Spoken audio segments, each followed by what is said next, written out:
Raw, SmackDown, WWE, or AEWN. Tune in to The Joe Cronin Show. Live on YouTube for review and reaction. Joe Cronin and Jake break down all the action. All of it. The Joe Cronin Show. Your source for wrestling opinions, news, and insanity. A wrestling podcast with attitude. Mature audiences only. Join our community of over 70,000 people. Subscribe free on YouTube to The Joe Cronin Show.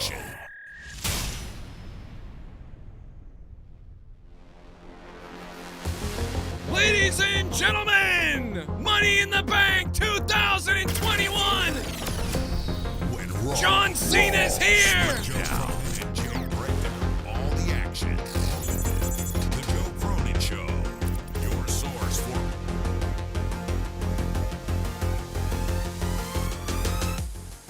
What's up, wrestling fans? Money in the Bank 2001 is over. They pulled out every old trick in the book that they possibly could in that main event. You saw it all, and I knew it. You knew it. Tonight was one of the most predictable shows, really, that there's been in a long time, to be honest.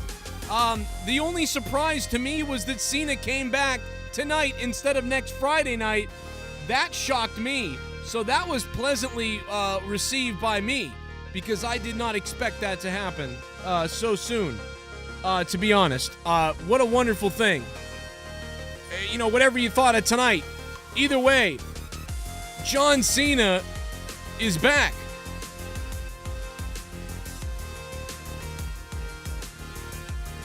What's up, everybody? We pretty much called this entire night. Pretty much everything we expected tonight to be, it was. Incredibly, almost down to a T tonight with what happened. It was unbelievable how to a T it was. Like, so much stuff that we just nailed. But even with that being said, things were still really good. John Cena coming out, though, at the end was definitely surprising to me after, everything that had been going on. Didn't see that coming tonight. I thought it would be saved for Raw, no doubt about it. So we knew that Cena would be the guy facing Roman. We knew that WWE had reached out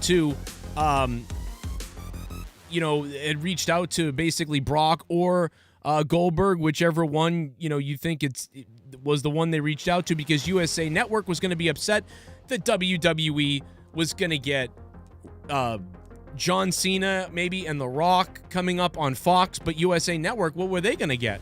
But tonight, man, I'll tell you what, talk about terrible commentary from Monday Night Raw tonight. The Monday Night Raw team was just freaking atrocious tonight. They were just terrible on the mic tonight. But SmackDown was amazing. Michael Cole was a safe commentary guy, and Pat McAfee was fire tonight. This was the best night of Pat McAfee's career on the mic. It was freaking phenomenal on the mic from Pat McAfee. He just absolutely crushed it. It was unbelievable for him on the mic tonight. Talk about coming into your own tonight. And Michael Cole with a safe 6 out of 10 performance, but elevated by Pat McAfee. And again, SmackDown was just, oh my God, was SmackDown so much better on the announce team than Raw. When Raw was out there, we'll get into that later. There's just so much to get into. It's almost unbelievable. We got Jake DeMarco in the house. You guys are here. I'm wet. John Cena is back. WWE Money in the Bank 2021. It was crazy tonight. And this Cena stuff was on top of everything. None of those women on top of the ladder notice Whoa. Nikki Cross grabbing the briefcase. All of those women looked like a complete idiots. Nikki Cross will become the next Otis. Oh Peacock my God. needs to fix their crap. How could they mess that up? Well, I mean, Pacharo, if you've been listening, man, we said she would be the next Otis. At least that's what I've been saying. Nikki Cross is Otis 2.0. It absolutely happened. Everything happened tonight almost. I think I didn't miss a beat except the Usos. I said, oh, the Usos are going to win That way they can all have the titles with Roman and stuff. And then I was like, you know what? Never mind. And I changed it. And I wish I never changed it because that would have made a hell of a perfect score tonight.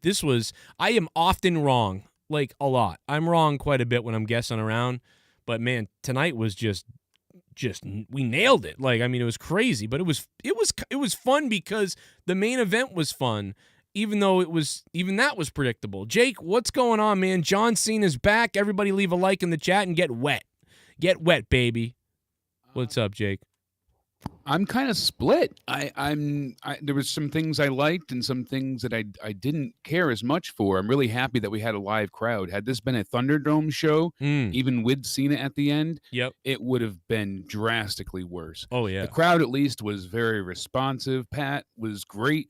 Even when he doesn't know the details about everything, doesn't know every move or every, bit of history.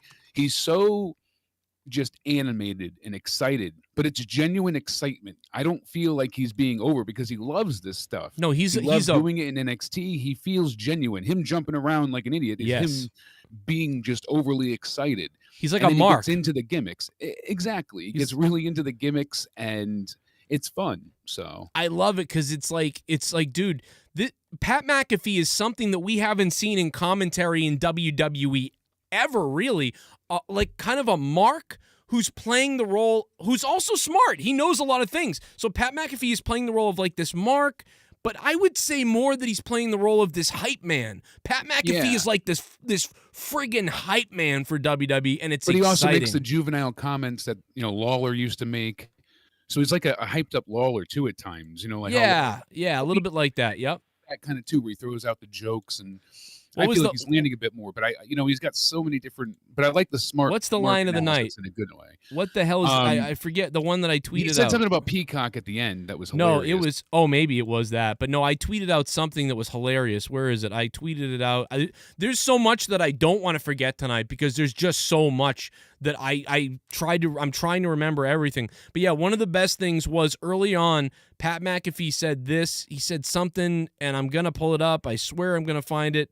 I know I swear I tweeted it out. I guess maybe I didn't. It was something about, he said, oh, he split, it was like a wishbone thing, and he goes, oh, he split him right down in the, and then he said like thighs or something. And then he said waist or something like that, yeah. and then Michael he's Cole like, goes, we're live on Peacock. Yeah. No. Michael Cole goes, wow, good job catching yourself there. And he goes, well, we are live on Peacock. So he said it still. Yeah. Like, it was great. Like, that was hilarious. So great commentary. Shout out to everybody watching right now, by the way. Over 1,000 people. John Cena comes back. Match of the night to me, right off the bat. Money in the Bank men's. I think most people would think that. I think Edge and Roman's, this ending was really good. From the beginning of the match to the end, it felt like a main event big fight. It really did. It felt big, especially with the crowd. It had that, we don't know who to cheer for yet. Certain people are going to pick sides, but then they're going to cheer for both no matter what when they pull out something big in the match. Problem is that everything else tonight, especially Money in the Bank included, was car crashes. There was a lot of big stunts and moments and things of that nature. So to have your main event be slow, plodding, and really kind of, go to a snail's pace at times, to be honest. And I really like both of the competitors. But if you look back at Roman's matches, they've been really good. But yeah, several of them have been really good from a storytelling standpoint.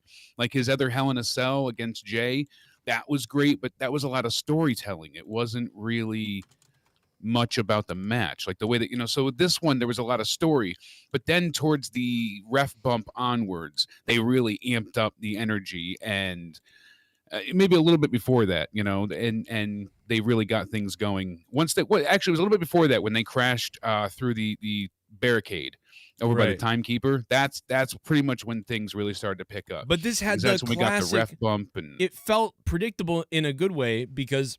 And I was calling it in the chat, trying to be like, okay, then Edge is going to have the comeback. And somebody was like, you're exposing the business. But I was just having fun because it was so predictable. Because they went with almost like two different styles of big fight main events type of things that if you grew up watching Hogan and people like that, and even some of the other main events with Austin and The Rock and people like that, they really pulled out two or three of those and or maybe just two of them, and put them together tonight. So the Edge got that comeback. That's why he was getting beaten down for a while. Yeah. Okay, Edge is gonna have a comeback.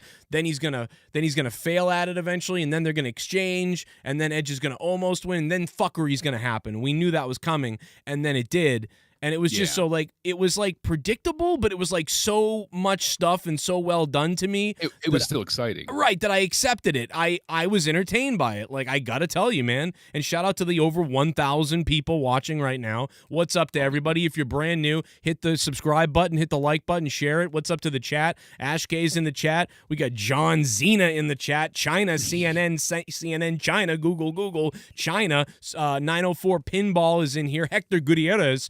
What's up, man? Buenos noches. And shout out to Jake DeMarco's mom, who's in the chat, too, with her mouth open. That's weird. Bernard Scott, what's going on, man? She might be hungry again. I don't know. She's thirsty for me, for my man parts. But listen, Liv Beware Morgan. of herpes, Joe. That's all I'm saying. But any event, How it's much a is Liv double-edged crying sword. right now? She's really crying now.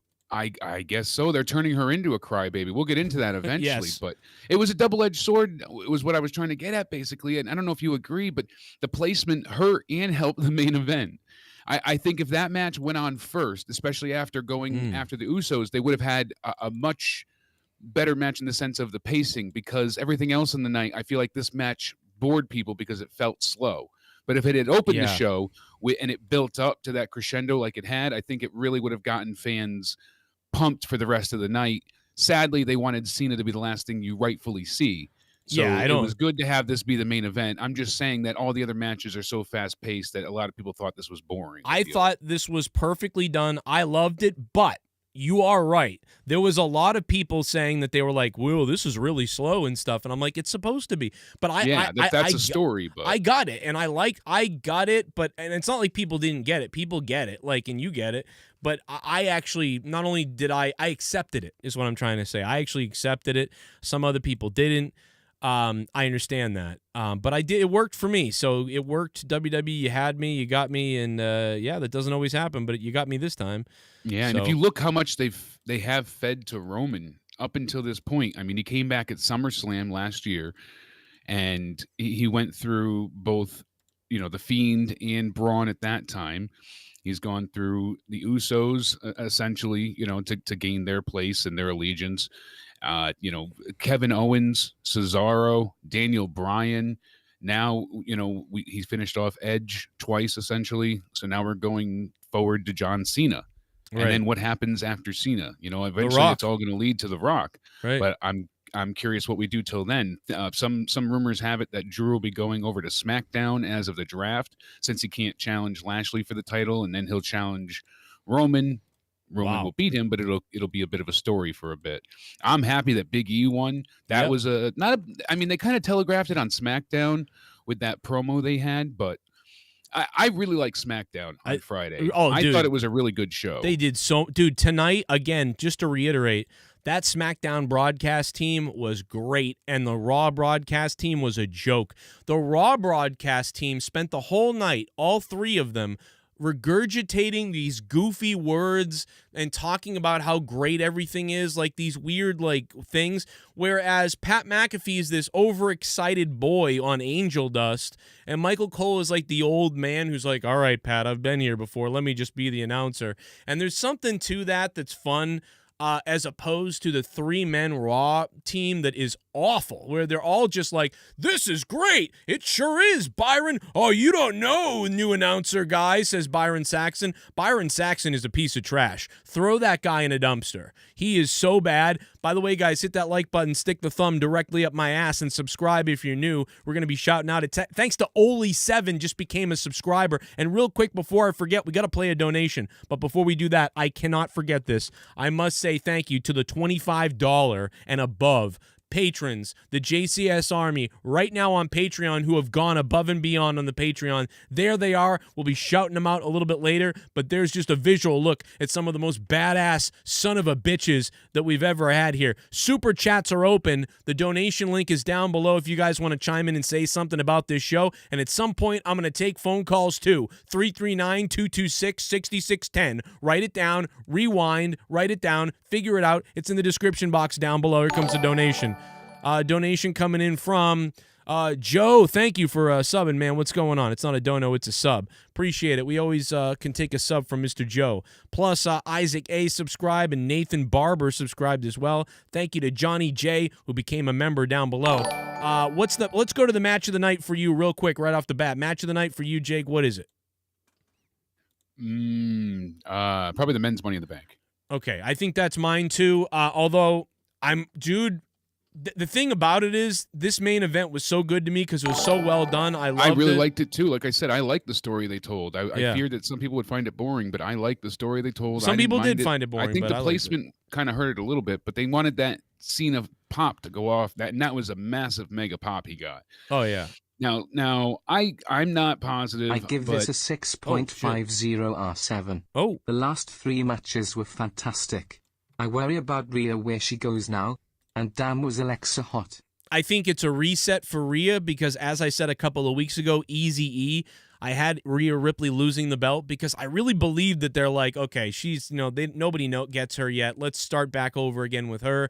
She gives the belt to Charlotte. Becky's going to show up. It's all very predictable. Yeah, because they didn't definitively know what Rhea was in terms of like heel, face. They kind of didn't develop that enough, and this was a bit confusing. They wanted an established heel to go up against Becky when she comes back. So right. Becky, obviously being the face, is going to hunt for the title that she had to relinquish. She never lost at SummerSlam. So that's the story when she returns tomorrow.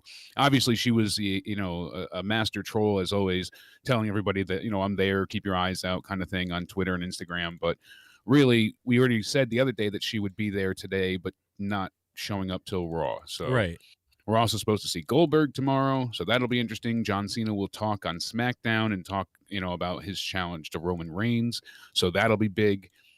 A lot going on as time moves on, and they're only going to keep adding people both from NXT and whatnot going forward. And so. Edge is now going to get, obviously, Edge is going to get Seth, and they'll do their thing. This was all stuff we talked about. Exactly. Everything played out exactly except for us with the Big E, thing. We had said before with the Money in the Bank, you mentioned Nikki. I wasn't sold on the idea. I still thought it was going to be Alexa. But apparently today they had decided on Liv Morgan up until today. That's the rumor story going around. I mean, it's been reported multiple times, so I don't know if it's factual, but that's at least what's being said, that Liv had it, but then all of the predictions had come out saying Liv would win, so they changed their mind because they didn't want it being that obvious. If that is the case, that's unfortunate because I think, honestly, Liv's still growing, as an in-ring competitor, but she has a huge, huge movement of, like I said, with the fans, and I think that they missed something here. She's a female Daniel Bryan as far as fan support goes, not wrestling, but I'm saying with that natural grown fan support over time. She wasn't given a lot of TV time, but she's still able to garner this attention, and they're not really capitalizing on it, which I find very bizarre. But they gave it to Nikki just to be surprising. I felt like the ending of that really made all the women look very foolish. It was a weird ending, but to me, it really just plays up the idea that Vince loves her, loves the superhero thing, wants a comedy person. And like you said weeks and weeks ago, you were like, oh, the Otis storyline was cut short and Vince still wanted to do it. And then I put 2 and 2 together too, and you did too, but I really went with it where I was like, yes, that's it. He's going to do Otis with her because he wanted to do Otis so bad and he couldn't do Otis with Otis. So now she is essentially the story that Vince wanted for Otis. That's exactly what this is. It seems that way. He wants that comedy to go, and it's basically going to be a rehash of what they did. Absolutely. I mean, this is dead on. And by the way, I do see the other donations. I will play them in a second. Thank you guys for donating and supporting the show, man. You guys obviously keep my show running. Thank you so much for that. You guys can hit me up on Twitter, too, at JCS Commentary, at Countdown Ended for Jake. So much, man, went on tonight. This was crazy. I mean, it's the end that hyped everything up, because of Cena coming back at the very end. I mean, it makes the show even seem way better than it was, even because it gives her a bigger, certainly bigger feel to the ending. What would you give this show a rating without pretend Cena wasn't there? What do you think? Was it the same rating or is it a little higher with Cena showing up, or what would you give it? Cena really doesn't affect the rating of the show for me. It just gives me more of that was a cool moment. But I focus more on the wrestling. I really liked the main event. The men's Money in the Bank was good. And Rhea Ripley and Charlotte, that was probably one of Rhea's better matches she's had in the main roster. I mean, that was really good. I think that was better than their Mania match. Yeah, the women's they match had previously. that really grew on people. They started trolling the women, and then they kind of got better and had a decent match. Yeah, but I don't know. I didn't care. I knew Charlotte in my heart was going to win no matter what. And people can say, oh, that's predictable for everything. But it's just that I have no interest in Charlotte, and Rhea's been so kind of flip-floppish that I couldn't get interested in the match. I just didn't feel like cheering, rooting for, against either of them. You know what's basically the outcome here. Oh, There's my been God. so many things on hold. It was just hard in my mind to really get behind this one specifically. Jake, I got to tell everybody, the time I dreaded is here. You guys know I love the number 69, right? Because I'm 10. But the time I've dreaded is here. We are approaching 70,000 subscribers here on the Joe Cronin Show. 69,964. I hope we can earn your subscription tonight so we can get out of this juvenile 69 and on to 70,000. That's going to be nuts. And we all know that I'll be streaming throughout the week acting like a psycho if that's the case, because I'm a weirdo. So That's right. We go live after Raw, SmackDown. We'll be live tomorrow after Dynamite. Raw. You got to be here tomorrow after Raw. NXT takeovers and pay-per-views galore. And by the way, speaking of pay-per-views, Slammiversary was pretty good. The main event, much bloodier. Don't than even I do that. expected You to be. stop right now. Get back the Money in the Bank. Don't even do it. Oh, I am. Just saying. Don't you do it. Did you see any of it? No. Fuck them. You missed out, but main event is worth watching. So, yeah, we'll start right at the beginning. The Usos taking on, as we said the other night, a bit of a rematch, but well worth everybody there getting to see this in person live. I like the fact that this was on the kickoff show. Typically, that would be a demotion, but not now, not currently, because the fans are so excited to be returning to WWE or just doing anything live. That was really the opening match, and they wanted to use that match to sell the pay-per-view to people and sell Peacock. Right. So that was a great match to do it on with the kickoff. How about Peacock tonight, huh? How about Peacock tonight, everyone? Wow! The WWE signs to Peacock, who can't get their fucking app to work worth a shit! You fucking idiots at NBC with your fucking Peacock! Fuck you, you asshole idiots! The WWE Network worked usually! Yeah, there was some blips and we complained here or there, but oh my God! Dude, for the first half of the show, blip, blop, blip, blop, blip, it's off, it's on, it's off, it's on, it's off, it's on, and then down for an entire fucking 15 minutes! What the fuck are you doing? Peacock, you assholes! I'm gonna shove a fucking dildo up the Peacock's ass! I'm gonna fucking lose my mind. Figure that out, Peacock, you stupid assholes. Sorry, I just remembered, Jake. I almost forgot. From the happiness of Cena showing up, I just forgot that Peacock fucked everybody. To let it go. For like it's fucking 15 minutes. I'll kill someone. People watching illegal streams saw more than we did on paid apps. I don't understand that. That blows my freaking mind. They cock-blocked us on Peacock. They just blocked the fans, paying fans, from seeing what was going on. I missed, thankfully, when I had it the worst, I don't know if it was when everybody else did, it seemed to be at that major outage, but it was bad all night. It just continually crapped out. I had two screens open, so when one would be worse, typically one would be okay. You shouldn't have to watch back and forth and then not be able to. That's just madness. Then they had that huge outing when the men's Money in the Bank was about to start. Whatever's backstage segment they had there with Riddle that people thought was apparently funny, and then we missed it. It looked like it might be funny. I got to be honest, Jake. At that moment, I had actually left my room in here to do my exercising. I was on the treadmill running with my phone sitting on my treadmill, and I was watching Peacock on my phone, and I was like, oh, fuck, something's wrong with my phone. And after like 5 minutes of exercising with a frozen screen, I was like, I can't miss this funny scene with Kevin Owens. It looks like it's funny. So I ran in here, and it's still going on. And then everyone's like, my Peacock's fucked up too. And I'm like, oh my God, it's fucking everybody. They really fucked this up. I couldn't believe it.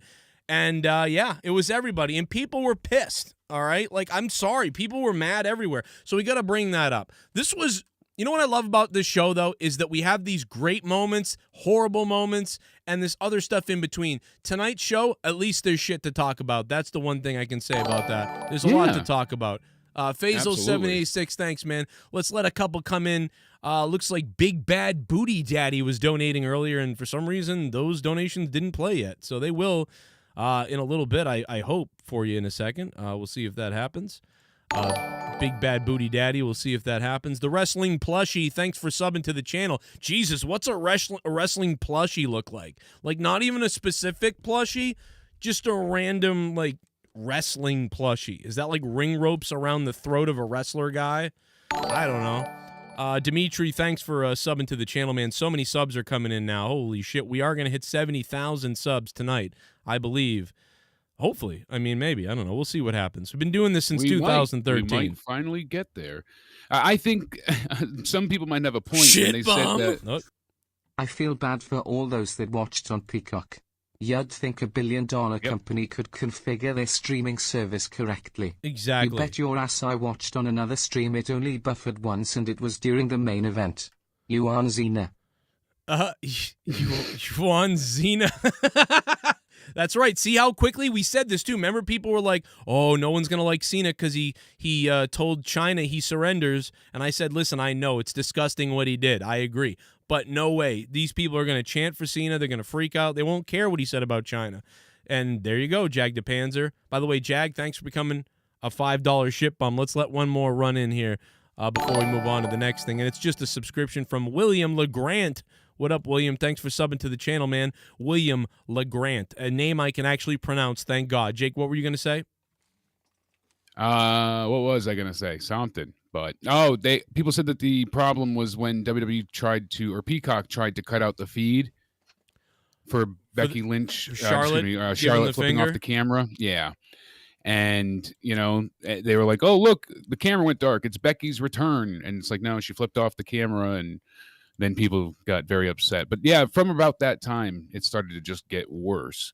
But my Peacock feed was all over the place, and it was scrambled at some points. Then it was just no audio, or it would come through very choppy.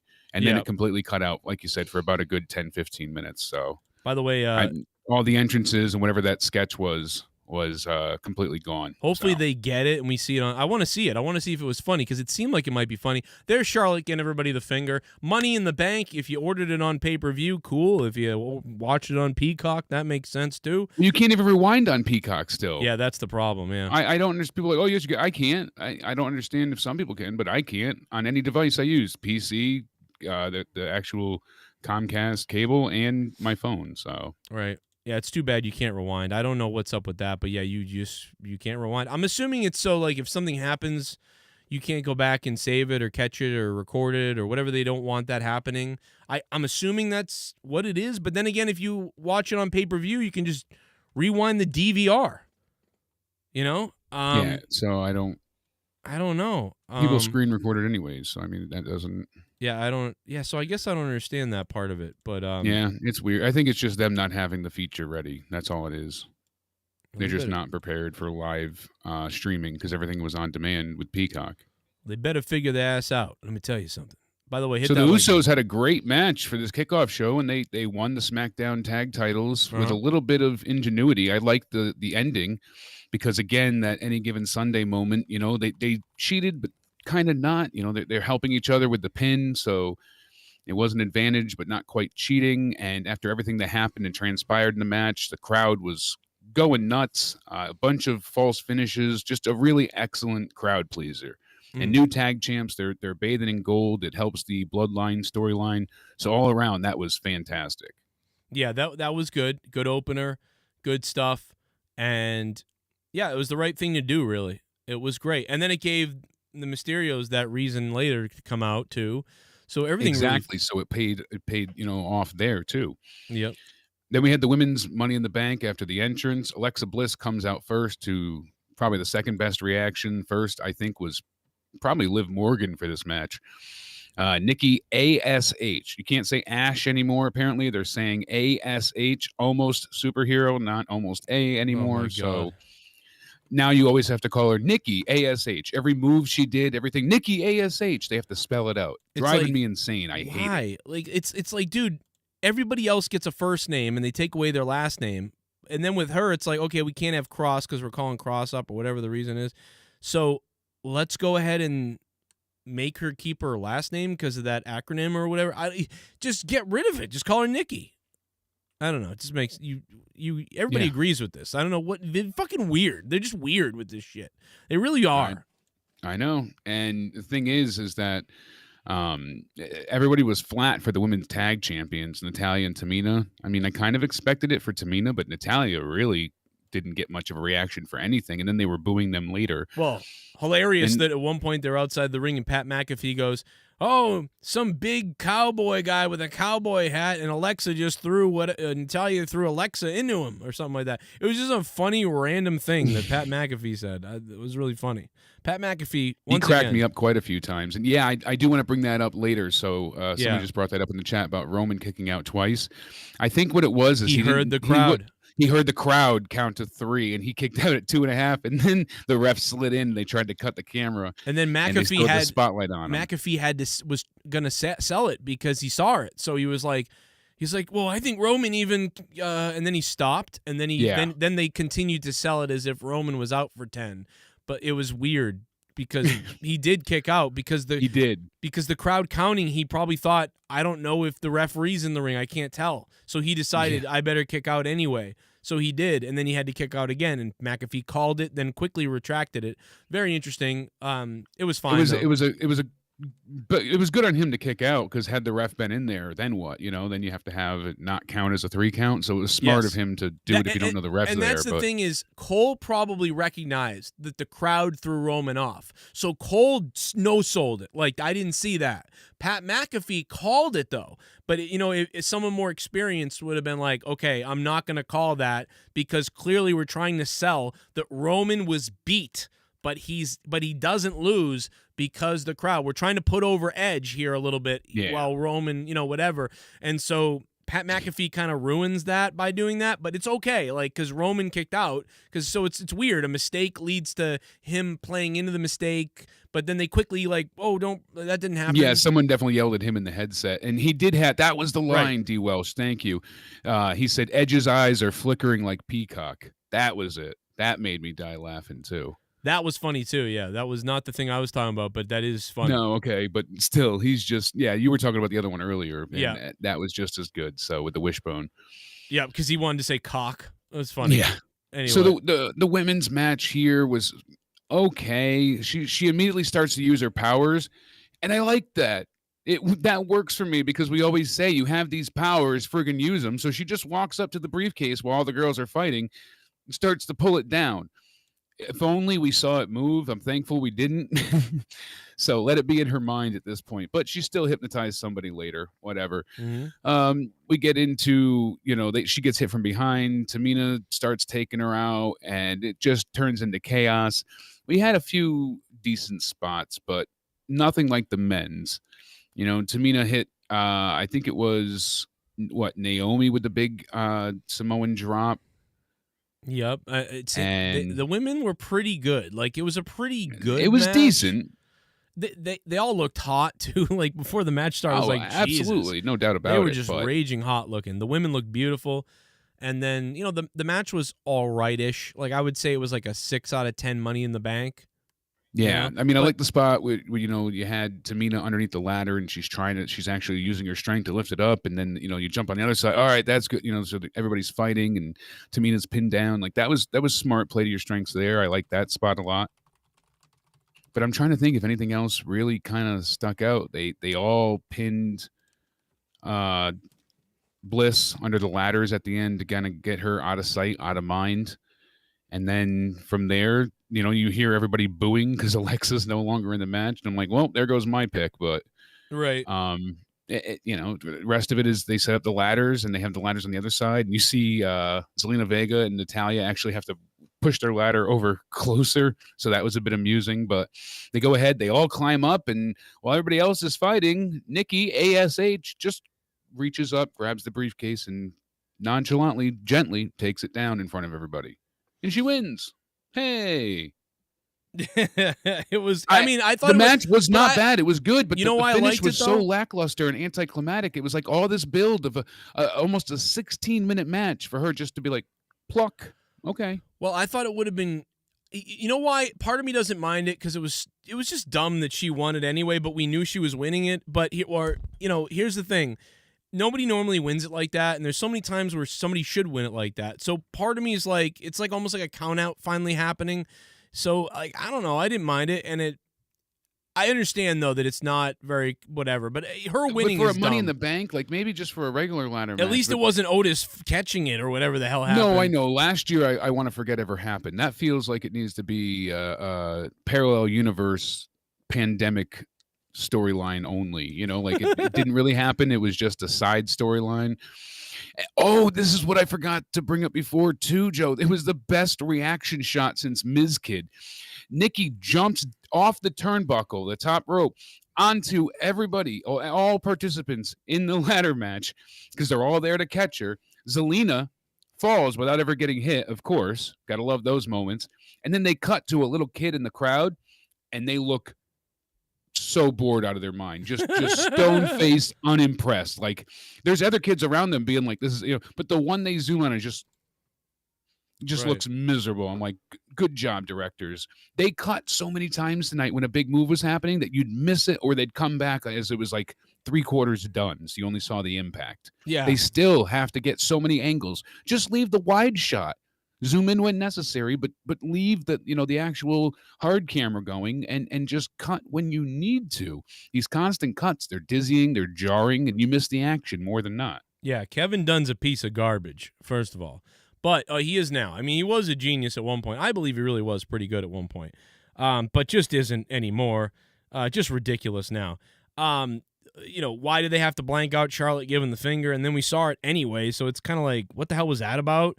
There's just so many things to say about that. And whatever. I don't know. Like, we could talk. My point about that is we could talk about that later. I feel like there are so many things tonight that we could do a 30-minute podcast on to like later. Like we need to like go over each one of these things for like 30 minutes at some point. Not like there's no time tonight, but just a little thought that I had, but I know it's not the biggest thing in the world, but like everybody with Zelina and all the anger that she didn't sign to AEW and the rumors that had run about of, oh, well, she came back to go on this big, tirade and she's going to win the championship. She still might down the road maybe, but she came in, she lost on her debut to Liv in a very short match in unconvincing fashion. So we're like, all right, that's upsetting. She goes online and says that doesn't matter. Money in the Bank is what matters. So we're like, oh, she came back. She's going to win Money in the Bank then, right? Clearly, because she falls over without even being hit at this point. It doesn't look good. I mean, granted, her husband probably is going to do big things in AEW, but we'll see. I mean, it's just disappointing for her. I do like Zelina, but I don't know, man. She's just not going to do anything. They don't know what to do. She's a great manager. That's the thing. They don't see her as a single star, I'm afraid. And she's just another body, and she's getting money for it, so she's doing it. That's all there is to it. Now, the next match I feel like we're going to disagree on, which is good for conversation factor, but I didn't hate this, but I didn't care for it. I wanted to like it, but and here's the thing, too. After seeing SmackDown, before SmackDown, I wasn't really looking forward to Money in the Bank. There was a few things, and I'm like, it'll be okay, but it's Money in the Bank. You always manage to get into it. There'll be fans there. I saw SmackDown. I just live crowd, certain storylines. I was reinvigorated. I was excited. I'm like, this will be, no matter what, the crowd will get me through. Thankfully, the crowd was really great all night, and they made everything much better, than it could have been if this was in the Thunderdome. And this is one of those matches that benefited from that. The Viking Raiders taking on AJ and Omos. I wanted to like it a bit more, but it felt way too long, about 4 or 5 minutes that it went on too long. This could have been a 7 or 8 minute match. It went on for about 13. Oh, God, this is the match you thought I was going to like? I thought you'd probably like it a bit more than I did. I don't. It was just nothing. Like, it was like, because right. I feel like you like Omos more than maybe that's. I just don't hate him. He's just another big guy. He's better than Great Khali. I mean, he is better than Khali. I'm just bored to tears by him at this point. I think he could be trained to do more, but I've never been interested by that slow, plodding, big guy style. I do like the big guys, but when they're hosses that can really, I throw like their him weight because he around looks and fight. different. There's so many little people that he looks different, so cool. But like, I mean, Yeah. he's better. He makes everyone look tiny in the ring when he's in there. Yeah, no doubt, no matter who it is. They look so mini in there. It was funny as hell. But yeah, and he had one good spot when he picked up Ivar and dropped him. He did the at the end, like the pretty much like a press slam. Yeah. And just kind of dumped him. That was impressive, obviously. The reason why the match went on a long time was to help the Viking Raiders look good. You know what I mean? And I thought there would be more of a screw job, I sort of mentioned, but they obviously went with like the almost screwy thing because they didn't want to. They were doing that in the main event. So, because I believed that these guys are going to hang on to the belts and the Viking Raiders are going to have to chase it. Well, that's the thing too, and anybody can look good in defeat, but also like depends on how you frame it, depends on how it's worked, and that's even more of a worry because they'll always just have the Viking Raiders not be serious. They're not. In NXT, you thought they were there to destroy things, like really take over. Now they just, they're walking around. One's talking about staying sexy, and they were no more problem serious with that, than they've been in a while, though. Now they've been more hopefully serious. They continue to hopefully they take this loss and it means something to them. They don't just continue to eat meat legs and do nothing for the next remainder of weeks until the draft. Chad, I just want to say really quickly, let's take a quick second here to realize we're almost at 70,000 subscribers. Let us please hit 70,000 subscribers. And also, I did a little pranky call earlier tonight to Schlong's View. So you want to hear some of the end of that? Listen to this. My biggest fan of all. Go live in the day when I'm at working, and I have a blast with watching you. It's so much better than like the no IQ. Aaron, the boring DQ guy. I love it. No DQ guy. No DQ, right? Yeah, no IQ guy. No IQ. I hate that little troll ass motherfucker. No IQ. That's a good one. I'll have to use that one next You time. made his day with that. I loved calling him. I wish he'd call now. I hope the crowd is lit up like they lit up. That's gonna make the show way better. Like another extra rating for me if the crowd is hyped. Well, I'll tell you what, the crowd was very hyped and excited on SmackDown for Edge. I'll tell you, I thought the fucking roof was going to blow off the damn building in Texas. And tonight, they say everything's bigger in Wait till he rhymes in a minute. Texas. This is the best part. Will we see a bigger Money in the Bank pay-per-view than what we are going to experience tonight? We're going to find that out. All right. Well, listen, you have a good rest of the stream. Fuck JD from New York, that midget faggot. Oh, yeah. Thank you, bro. Oh, no. You gotta love the callers of Sean's Entertainment, whether you're for me or against me, whether you're trolling or bowling or whatever you're doing, ladies and gentlemen. We're rolling or pulling or soloing. Whether you're trolling or bowling, how it looks long to me, Bryan. It looks big enough to me, Bryan. It looks thick enough to me, Bryan. Huh? Do you like my cack? You like my cack? And he showed his private parts to his 15-year-old audience. I mean, for educational purposes. But it was for educational purposes. Let me tell you something. I'll tell you about the birds and the bees on the squeeze, and then get on your knees. And here comes the donation. Let's see here. No, that's Rossi, man, subbing to the channel. What's up, man? We got tons of stuff going down tonight in the chat. I see lots of familiar faces. We got Saint in here. We got Bernard, Pocket Aces, E-Man. We got lots to talk about. We're going to open up the phone lines in a little bit. That's going to be wild, huh? That's going to be fun. Trolling or bowling. You Kenny become bowling? a shit ball. Oh, shit. Jesus Monomer. Now that Cena is back, I'm ready to see how Roman's promo skills have developed with fans in the building. That's a great I want point. to see if Juan Cena can bury Roman again. Yeah, because Roman's got this solid character now. He's in this character, Jesus. I wonder what it's going to be like. He can be so much better than he was when let's be honest, they ambushed Roman with that. I don't think he... Twice. Yeah, he didn't know they were going to do that to him, I don't think. I don't think so, the way it was a shit framed. And it was awesome.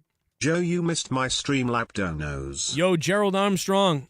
Oh, this is Streamlab, though. Oh, well, I'll go back and I'll look, Gerald Armstrong. Are you the big bad booty daddy? It might be you. If it's not you, I will get back and find them in a minute. Plus, I have some Stream Elements ones that I haven't played yet as well, and so many more. Gerald. That's right. Gerald Armstrong with a donation. What's up, Gerald? Oh, fuck you, Gerald. Tom Brady! Holy shit, my hero! Oh my god! Oh my God, Tom Brady! Fucking Tom Brady's here! Why'd you leave us for Tampa Bay, Tom? You fuck! I'm still gonna cheer for you though. I love you. It's okay, Now you gotta Tom. be excited. I'm excited, bro. I can't believe Now we need Tom Brady. Gronk to sub. Shit. You become Where's Gronk at? Yeah. a shit bomb. Jay. Asuka was having a seizure watching her get my worst match of the night. Omar sucks main event best match. Wasn't boring at all. Yeah, like I said, I really liked it. I just saw a lot of people say it was slow, so I was worried that, some people would find it boring. Yeah, no, listen, Jay. It told a great story. I agree with you, Jay. Thank you for the donation, Jay. I agree with you, and Jake does too. I will say to you, there was a lot of people who were like upset about it at the beginning. They were like, "Oh, it's so slow." But I got what they were doing. A lot of you guys got what they were doing. Jake got what they were doing. Some of you got what they were doing and still didn't like it. That's fine too. I enjoyed it because it was such a different pace, which is normally what I love.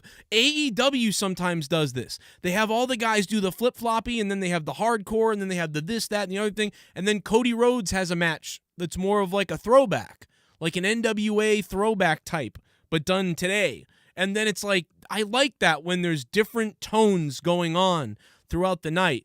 It almost felt like most matches were the classic, normal, everyday WWE style. And the Roman and Edge match was like, if it was like the Ultimate Warrior and Hulk Hogan match. But that old school storytelling. Yes, driven, but then they also added a like Stone Cold Steve Austin verse, whatever, Mankind. Well, I had a bit of that Kane. Attitude Era feel with the ref bump, and then that's what I mean. It was like a layer of two different generations main event style endings in one match. And I felt that. I really do. You guys know me. I shit on WWE every second, all the time, and I still don't think this was the greatest show tonight. I thought it was like a 5 or 6 out of 10 or something tonight. But that, man, that won points with me. And then bringing Cena out to elevate my blood pressure, and I've always hated Cena. But in the last few years, I've liked Cena because he's the best promo in the company and stuff, and that's too bad for them. I'm hoping that he mentions something on Friday about him, like being trapped in the Firefly Funhouse, because that's the last we saw him, stick to something. I think that would be funny, just some silly little line. But yeah, the last time he went up against Roman, Roman couldn't even find his words. He was tongue-tied, and Cena jumped on him, it's called the promo, buddy. Learn to, that kind of stuff. He just ripped him to shreds. And then when they kind of ran it back, they had the Miz go out there and rip both of them apart. And remember, the Miz as a heel was getting cheered with the Miztourage and his wife. It was crazy. Right. That's one of the Miz's better or best promos, actually. But yeah, Roman got Johnny destroyed Dripstick multiple times. Dripstick was over tonight. Everybody was over, but he was especially popular. And he, like I said, he's another one that's got a big online movement right now. And he's got a lot of fans really rooting for him. And you wouldn't think so by the way he's treated by TV. That's why the Thunderdome was such a lie for so long. They even tried to allegedly pump cheers in tonight. There were times where the crowd was just sitting and you hear "This is awesome." So unless it was on the non-camera side, can't prove it, but it definitely seems like it. So I mean, the people did go nuts at times. There were loud cheers, no doubt, but they've been practicing for the last year and some odd days of how to pipe in cheers. I think they're going to use that. Just like some of the AR stuff, I like Cesaro's entrance with the green that comes through the Titantron. Looks really cool. It has like a Matrix kind of effect. And there's a few other people that this works for. But I genuinely worry that it's just too distracting for some. And because I don't care for most of the elements. And the one thing that I'm leading to is Rey Mysterio and his son's entrance tonight. Ooh. They did the broken gimmick. They stole my broken gimmick going into the portal. Yes. That was kind of a funny I'm thing, reaching, but it's funny. It's just... No. But it could have been really cool had they done like I thought it was like, oh, they're going to have them come out of like, because they used to launch Rey Mysterio out. So I'm like, oh, the portal's going to be like on the ground. They'll launch them through it or something. And then they just walk out and there's a swirly screen going on top of the regular screen that disintegrates away. There's not even pyro. I'm like, the fuck? Jake, it just felt so lazy. It was weird. It was like out of everything all night, it was like, what the fuck was that? When like nothing else like that happened all night. which is okay, I guess, right? They had some kind of cool entrance. I don't mind it. It was weird though. It was like, well, they had a lot of the augmented reality things that they've brought about, where they have the layers on top of their entrances with the different graphics and things. I thought everyone. And a lot of those are it. just silly. Most of them I don't really care for, but it's not intrusive, or it's just kind of an eyesore. But some of them do look nice and work well for the match. So Alexa Bliss just has the doll to the right side. She kind of waves to it. That's cool for the viewers at home. The fans just think she's crazy or waving to her. Shut up, Alexa. And there's enough of things like that, but some of them are just really intrusive and look bad. Well, Jake, I put a poll up. We already have 91 votes, guys. A lot of people. Should Joe Cronin go PG? Guys, should I go PG? Vote in the chat right now. 78% say no, burn it down. 22% say yes, go PG. No more extreme jokes. And what do you mean exactly by extreme jokes, Joe? Well, what I mean by extreme jokes is, a lot of people who have been listeners of the show and supporters of the show in the past, years ago, now bash me for when I'm watching Monday Night Raw and say I'm watching Raw and I say something like, oh my God, Monday Night Raw is so bad, just shoot me. Oh, I want to die. Oh my God, just kill me. Oh my God, just end me. This is the worst. Well, some people don't think that's funny. Some people don't think it's funny when I say, oh my God, just end me. That's not funny to joke about suicide. Let me show you what I'm talking about. Maybe you guys can decide if Earl has it correct. Doesn't matter if they have autism. They'll use anything to make themselves better. Joe Cronin says he has whatever, but that doesn't make his actions okay. Like, I don't know what he says. I want to commit suicide. That's supposedly that. He's definitely right. Whether I have ADD or whether someone has autism, it doesn't make the actions right. He is correct. Suicide. That's supposedly that makes me joke. mad when he does that. I mean, and the foreigners called him out massively because of that. Because there was a shooting in some mall in Colorado there, and later on that evening on this Raw review, Joe Cronin said, it's kind of a joke. Said I'd rather be in a mall in Colorado than watch Monday Night Raw. He was like infuriated that he said that. It was supposed to be a joke, but it wasn't really that. It really wasn't funny. And I also need to say this, I said that Joe has a wife, he has a family. If he is bipolar, whichever, he needs to seek treatment for it. But you're right. I should seek treatment for saying like, oh man, Raw made me want to kill myself, or Raw made me want to be in a. Yeah, I think he might be right. He definitely would know, right? I would like to find out where these bitches reside in, go in there and slash the fuck out of their tires. Or better yet, beat the snot out of them. Otherwise, it'd be over there with a fucking sledgehammer up their skulls. I want it fixed straight up. If it's not fixed, I'm gonna go down there and raise some fucking hell. Fuck you. Saying hi to yours. Then you need to move the fuck out of our block. So I can go where that person lives, find out where they really live, actually, get me a lightsaber, and chop their heads off. It's to the point now where I just want to take the AR-15 and start shooting people. Whoa. That's weird because Dr. Earl before was going into the woods. I thought he was hungry for rabbit stew. He said that he was going hunting. I don't know quite what that meant, but wow. I thought he was just making stew. Oh my God. He's threatened to kill people in every video he makes, but I'm surprised. Well, he was screaming something about Mexicans and hunting season. I don't he was going into the woods. It was scary, but I didn't ask questions. Listen, I thought he was just hungry. Of all that stuff though, definitely the worst thing that's going on is not him threatening to kill people with a weapon. It's definitely me saying I want to kill myself because Raw. It's definitely me. I think I need to work on myself. I'm going to try to do that. He is definitely a good person. I am a bad person. Jake, do you agree? You need to learn your lesson, Joe, I need help. I really do. Let me go back to the donos. We're going to get you back in therapy. I really need help. Somebody, oh my God, I'm in trouble. Shit bomb! You become a shit bomb. Ooh. Ryan the Heel donating. Missed it all, then saw Cena and fade to black. Sup. Wow, missed it all. Then you saw Cena and fade to black. Ryan, talk about the worst time then to come on the show. Like you missed the whole entire Money in the Bank, and then you tune in right as Cena's there. That is fucking weird. Like I'm sorry, Ryan. That's the worst. Biggest surprise and get it spoiled. But hey, essentially you tuned in right at the end. That's what happens. It was good to see you though the other night. Finally calling in. That was cool.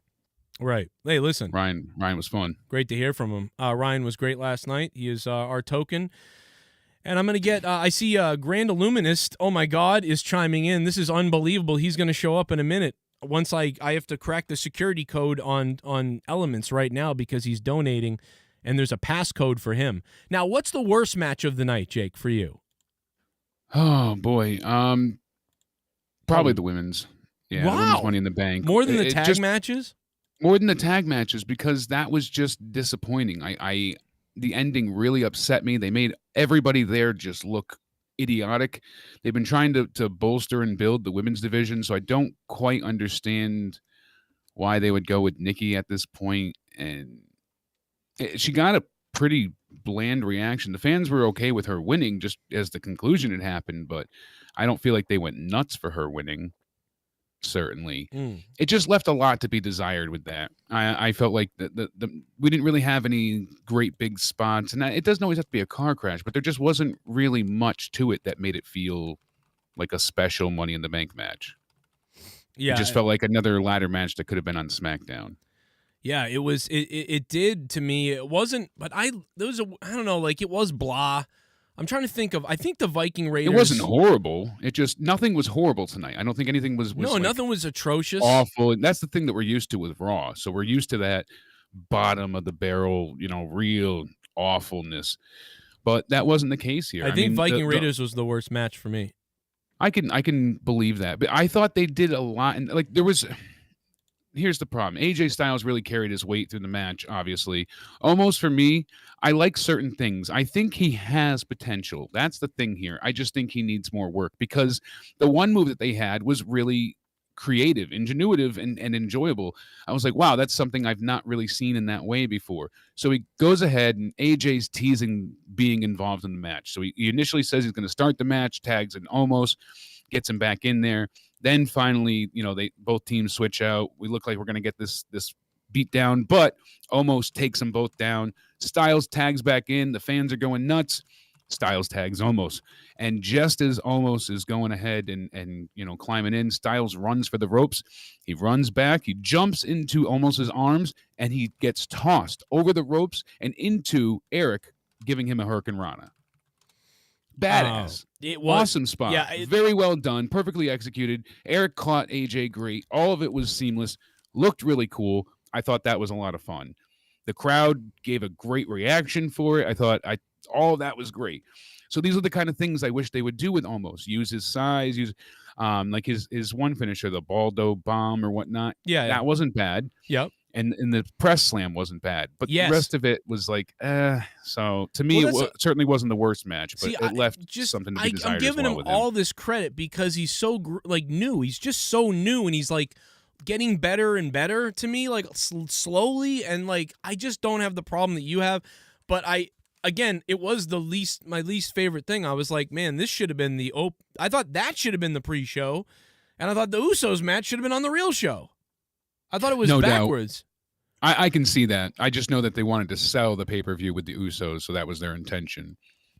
Okay. And that was really what they wanted. They wanted the biggest delivering match they had thought to entice people to buy or tune into Peacock for the pay-per-view. They go on YouTube. They're already on a bunch of Twitter, things like that, Instagram. They're on all those things for free. So right. People get to tune in, watch the match, and like, damn, I thought that was really good. And, usually sometimes that translates into buys. Right. Yeah, and that's a smart idea. I don't know if I would have done it, if I would have sacrificed it. But I guess it doesn't matter in this day and age. We all saw the match, and we're all going to, if anything, extra people saw the match. So not a bad thing, I guess, to open the show with.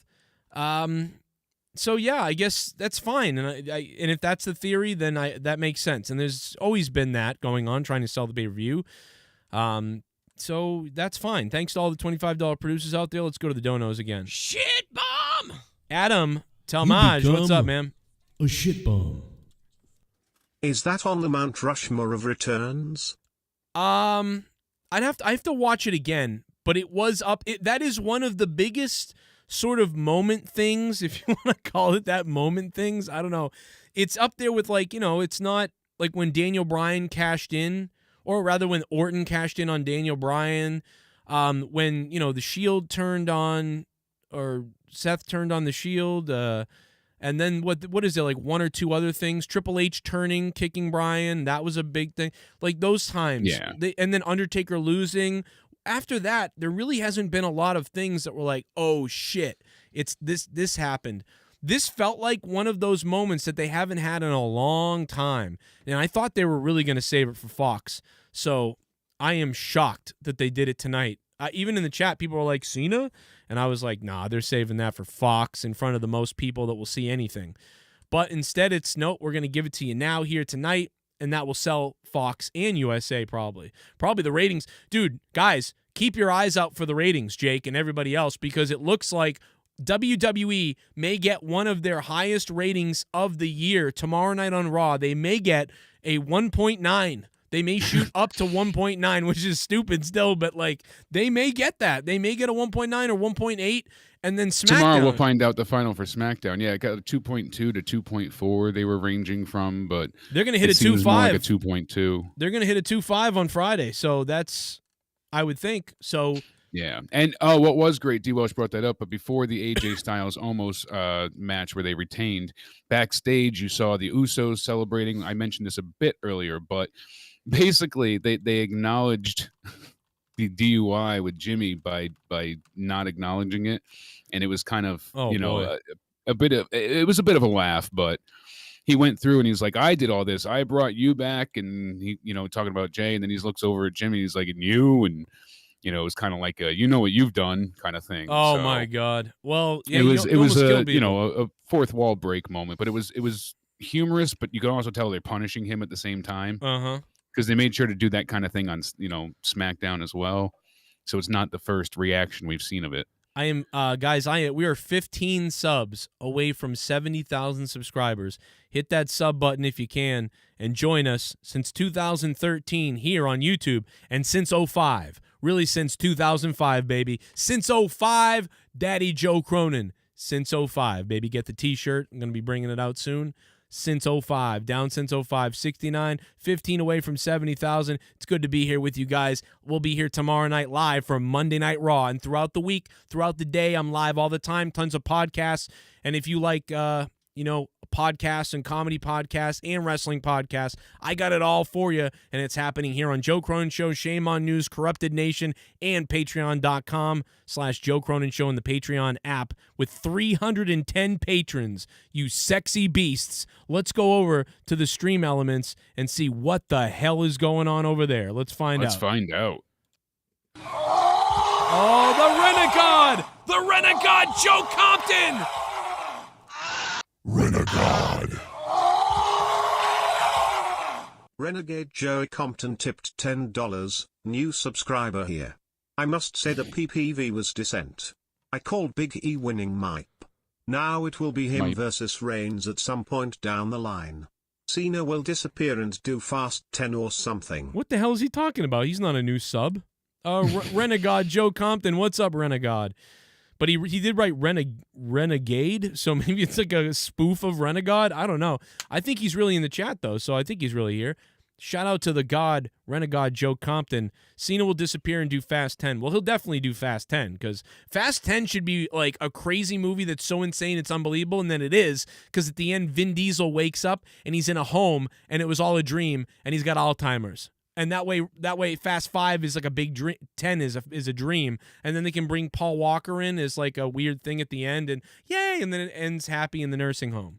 I mean, I got the ideas. I'm ready to go. Let's do this. Shit bomb. The Grand The Illuminist. Grand Illuminist tipped $5. This is a prepared statement from the Illuminati. Oh my God! It is quite sad to see that Rhea Ripley is now 0-4 versus Flair in one-on-one competition.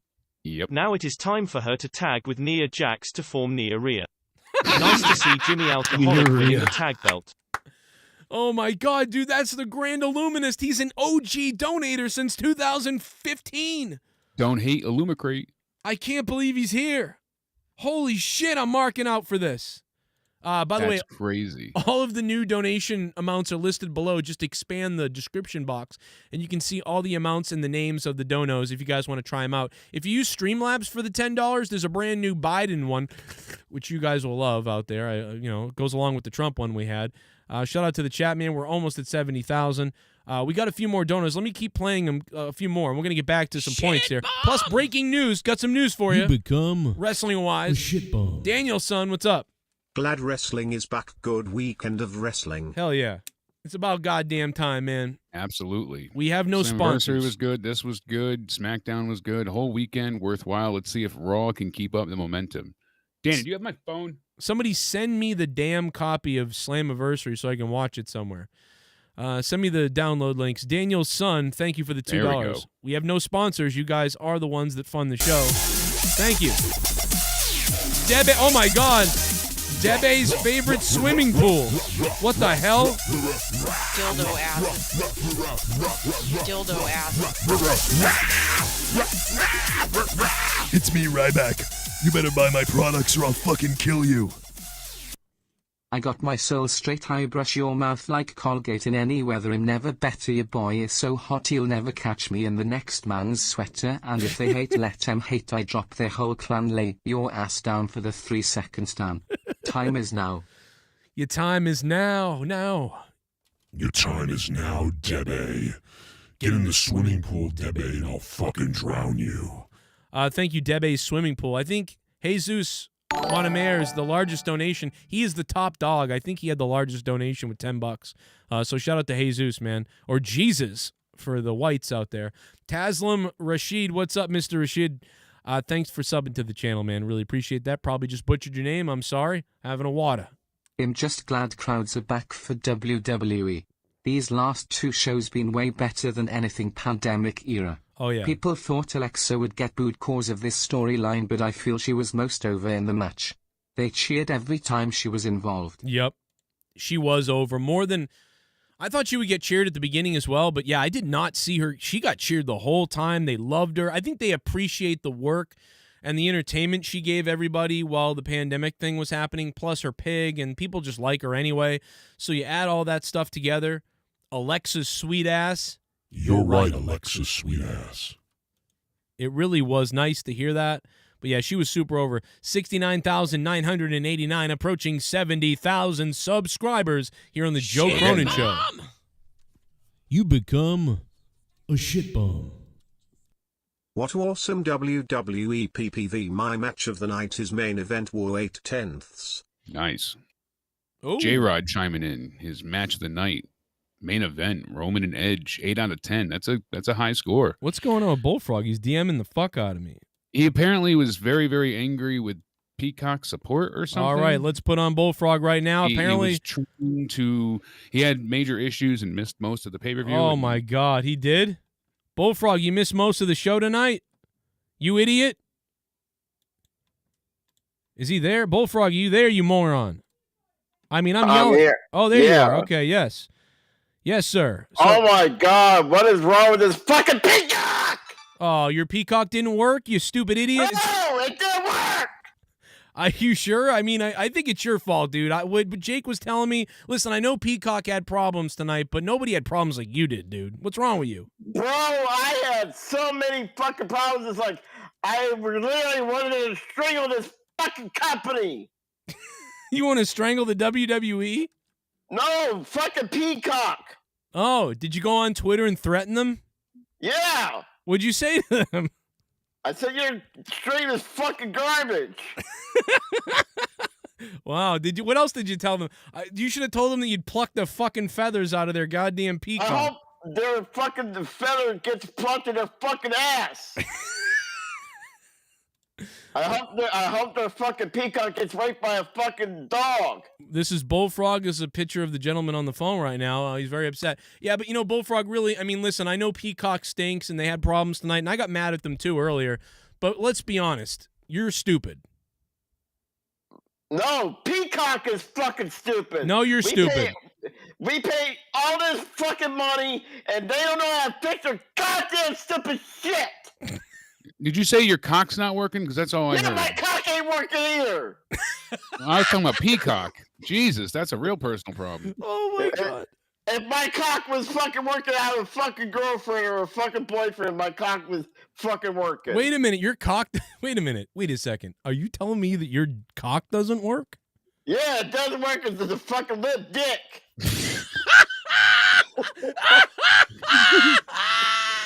Oh my god.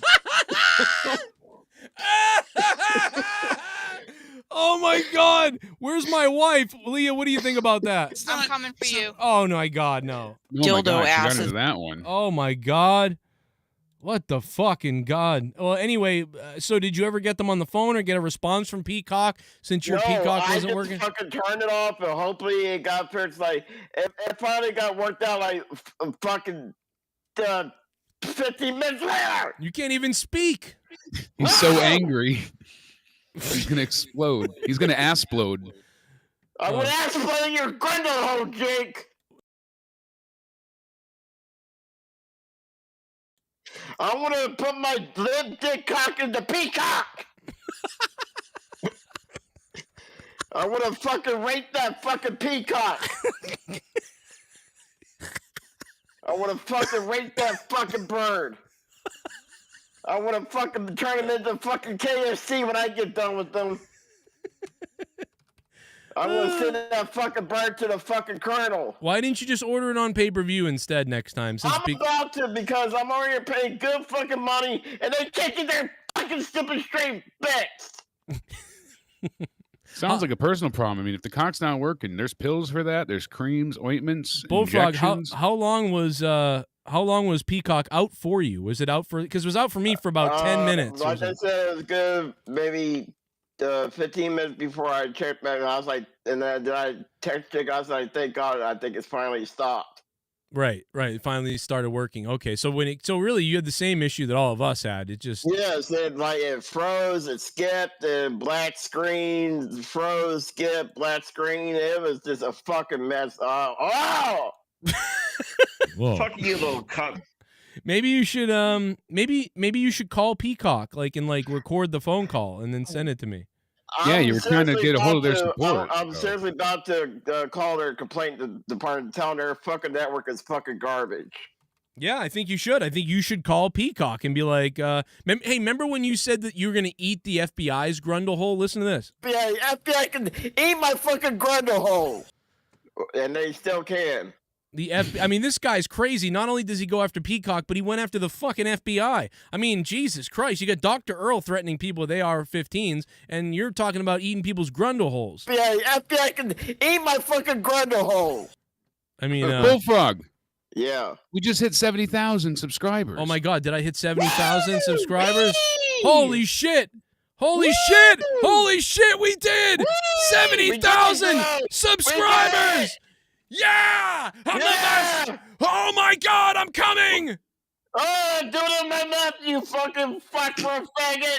Oh, oh my God, you piece of shit. How dare you be homophobic on this show? You son of a bitch. When we, I don't think he was being homophobic. He wanted to embrace you. That's his nickname. Oh for you. my It's God. loving.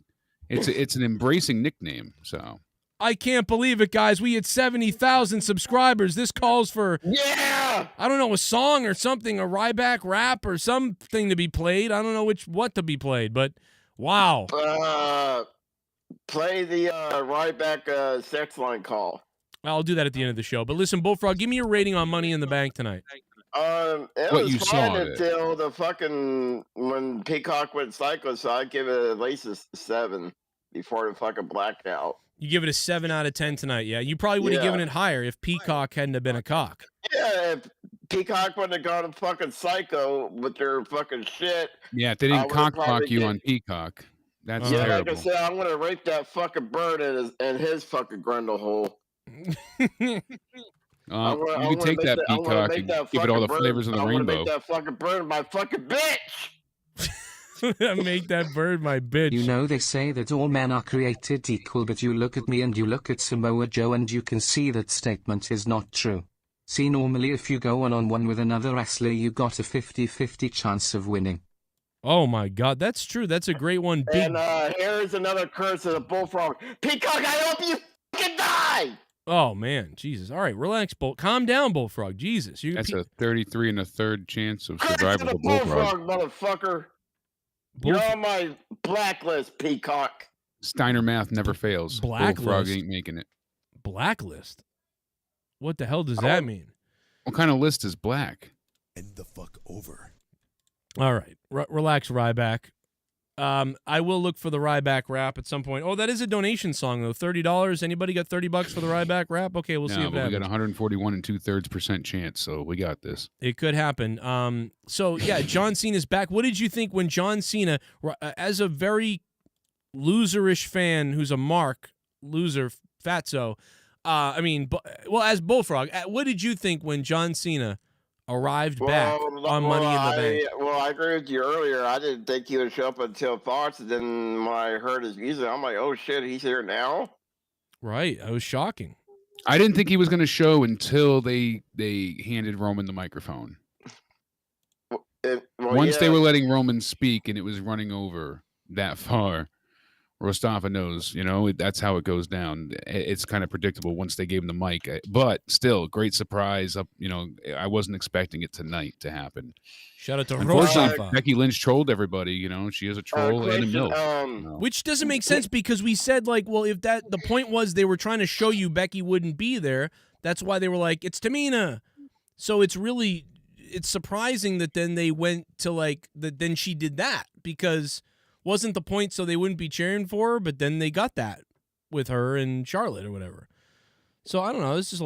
I was confused at that, to be honest. But it is what it is, and let's go to a donation. Shit bum. Joe Cronin's dog tipped $5. Hey Joe, just stopping by to say hi. Hey. I mean, I am in the house too, but hey, I can't talk, so this is the next best thing. I mean, listen, I actually heard you upstairs. I mean, which one of my dogs? I mean, let's be honest, Joe Cronin's dog. Thanks for becoming a $5 shit bum. Whichever one stole your phone to message that in. You're right. I guess you're right. And listen, a lot of phone thieves I have tonight. a question about this Peacock shit. Can Vince buy it back? Because they're, like I said, this shit is garbage. No, dude, it was what was it? It was millions of dollars. I mean, this is a huge. It's a $1 billion deal. I mean, the network, even shortly overseas, the network's going to be gone. I don't know what they're doing for people overseas, but the network is effed in the A, so it's not going to survive. Because they just need to buy it back. It's going away. Even people using VPNs and people overseas, elsewhere, outside of the United States. I'm thinking about doing my own the rest of the library. Oh, are you? You're going to go ahead and upload all the matches to a server? Just buy all the shit on eBay, all the tapes. Oh, because you own can't afford to buy the collection. pay-per-view, but you're going to buy all the matches on eBay. Listen, a lot of people are saying they're going to do that, and I recommend it. Bullfrog, I got to move on here and get to other stuff. Just download them off the network. Give me There your you last. Give me your last take here tonight. Your last call. I hope that fucking bird turns into a fucking two-piece thigh.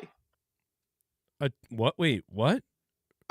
Fucking 3-for-1 at a fucking KFC menu. You hope the bird turns into a 3-piece thigh or a 2-piece thigh? Barbecue that fucking bird. Oh. Like God barbecued your chromosomes? That bird. Thanks, Bullfrog, for being here.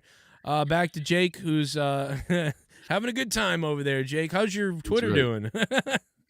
Better now that I got it back. Why does that always happen to you? Well, my daughter stole my phone tonight. But... Oh, I get it. Remember that time it was like get fucking Visa MasterCard. Yeah, like go 700 ahead. times. Holy shit, that was funny. I still got my points in the bank, so at least I have that to hold on to. Still got him, baby. Still got him. Where do you want to take us next? If you want to take over, where we're going? Oh, we have Bobby Lashley versus Kofi. Now, this came after Drew told his little story in the back. It was entertaining. He's like, I'm going to tell a story. I'm going to win. I was like, okay, at least they kind of caught on to, people don't want to hear the drawn out tales. He got the crowd hyped. They get right into the Bobby Lashley match. His entrance looks awesome. I wonder if Raw is going to have a different set. They said new stages, plural, but this was the same No. set as SmackDown. I guess so- this is going to be the set for. I heard every single set is this set, so they're just going to make the screen whatever is going on. That's it. Yeah, which I mean, that screen is, as you said for SmackDown, so HD, so crystal clear. That had to have been beyond expensive for them to.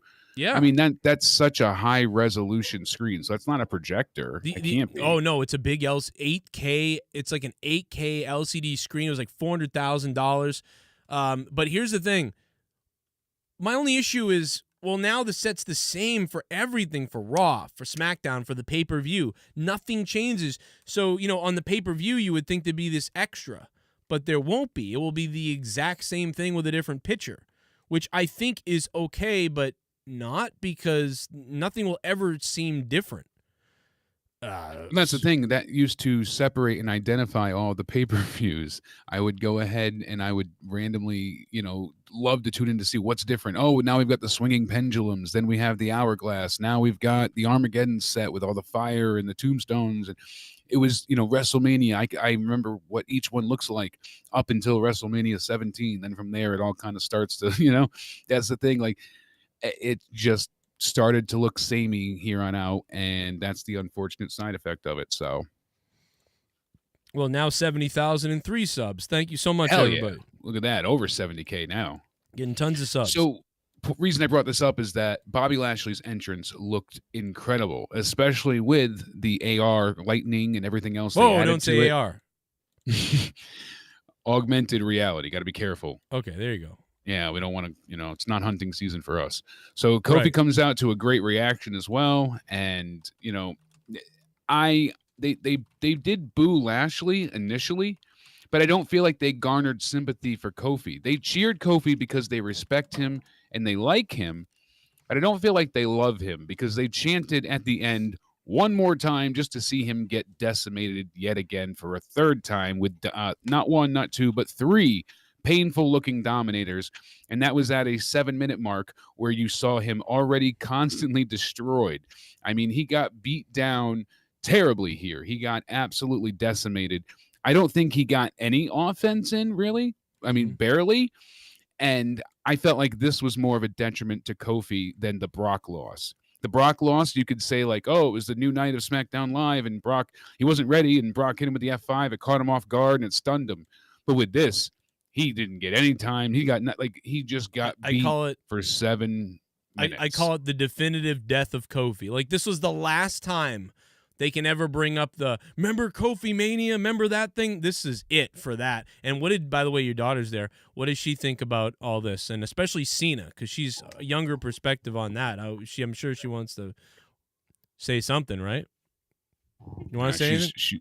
She's being shy now. Okay, she's just here to listen. That's okay. I just want to give her the opportunity. We'll work her into it. My kids don't even know yet. And wait till I tell Brenna, my daughter, who apparently loves Cena and wants to marry him even though she's 7 and barely ever has seen him before. I don't even know why she likes him. Makes no sense. That's how crazy connected he is to kids. I don't understand it.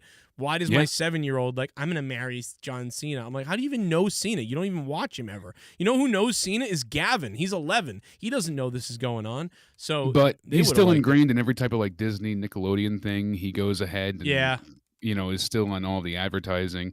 Even Danny said, oh, wow, he's here. And initially it was like, oh, yeah, it's a surprise because he wasn't expected yet. And then they put some doubt in people's minds with the filming of the new movie that he's going to be in. So. Yeah, I mean, what a job they do with him. I mean, with kids and stuff like that. Danny trying to make it me.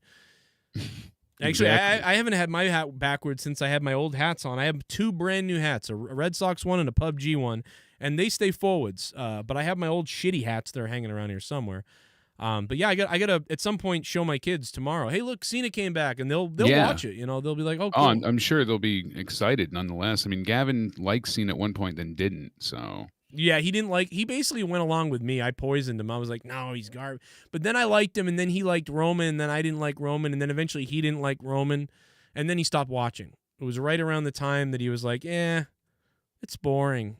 That's Yeah. my son. So- and Gavin saw AEW recently, and he went, "This seems way funner than." Yeah, that's what I was WWE." just going to say. Didn't you say that he liked that a bit more? That Yeah. seemed to gravitate more because they have a bit more of an edge, obviously. He did say to me, he goes, "It almost seems like they don't have as much money. It's like not as bright looking or like as cool looking as WWE, but he's like, but it sounds like it seems like it's more fun." And that's what he said when he watched it with me. And I'm like, dude, you're 11 and he knows this. So like, and we've heard it from 13-year-old people and friends and neighbors and fans and listeners and all kinds of people who say like, hey, this stuff stinks. And I remember when we were 13 and 14, that's when WWE started changing into the Attitude Era. And I was almost done watching wrestling. I was about to be done watching it.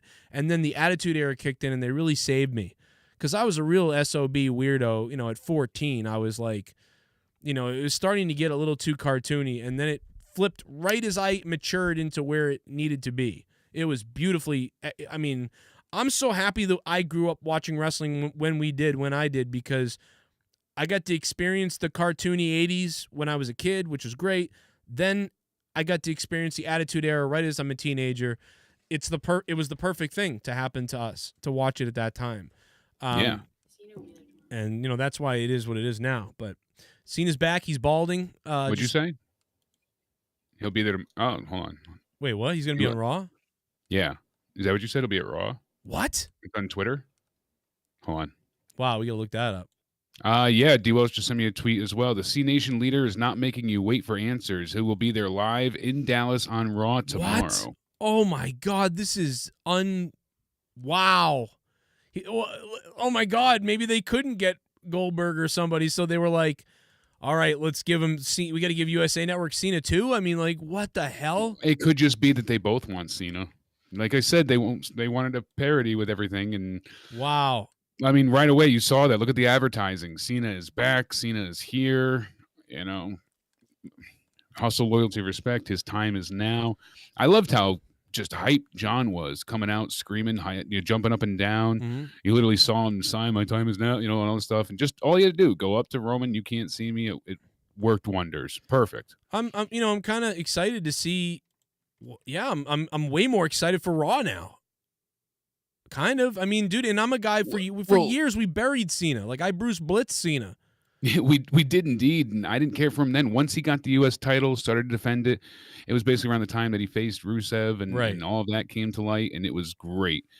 So, and I liked hating him too. I liked being angry at him. I liked cheering for Triple H at WrestleMania 22 over John Cena. I like those moments of cheering against him, which we did for Roman, but in a bad way. It wasn't a fun way that we did it, really. But yeah, man, I see your donations, guys. I'm going to play a few more actually here. I see that people are like, wait a minute, where's my dono? I'm sorry. Let me play a couple for you. See, normally if you go one-on-one with another wrestler, you got a 50-50 chance of winning. But I'm a genetic freak and I'm not normal.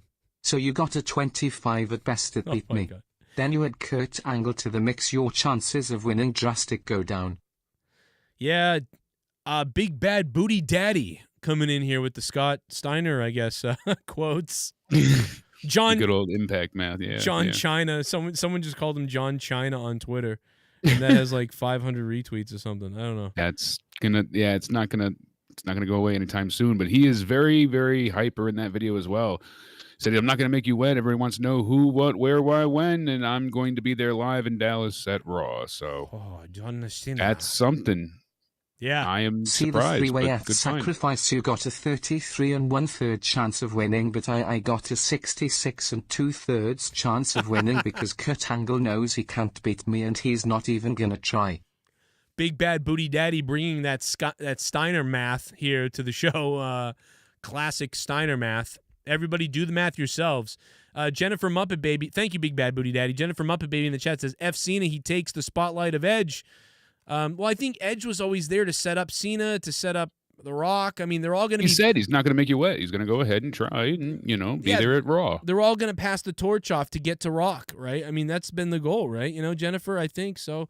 I get it, though. I get some people being upset. I'm not the biggest Cena fan. I would be upset too if he's not making me wet, but... So Samoa Joe, you take your 33 1/3 chance minus my 25 chance and you got an 8 1/3 chance of winning at sacrifice. But then you take my 75 chance of winning if we was to go 1-on-1 and then add 66 2/3%, so I got 141 2/3 chance of winning at sacrifice. What the hell? Yeah, FBI can eat my fucking grundle hole. How many chromosomes you got? It's one of the I best don't know what promos. you mean by that. Whoa. Fuck you, little cunt bastard. Fuck you, little cunt bastard. All right, we had Bullfrog on earlier, and he was not happy with Peacock at all. He was not happy. He was pissed. Yeah, he was very upset. See, Joe, the numbers don't lie and they spell disaster for you at sacrifice. Big Bad Booty Daddy apparently is facing me at sacrifice. Thanks for the donations.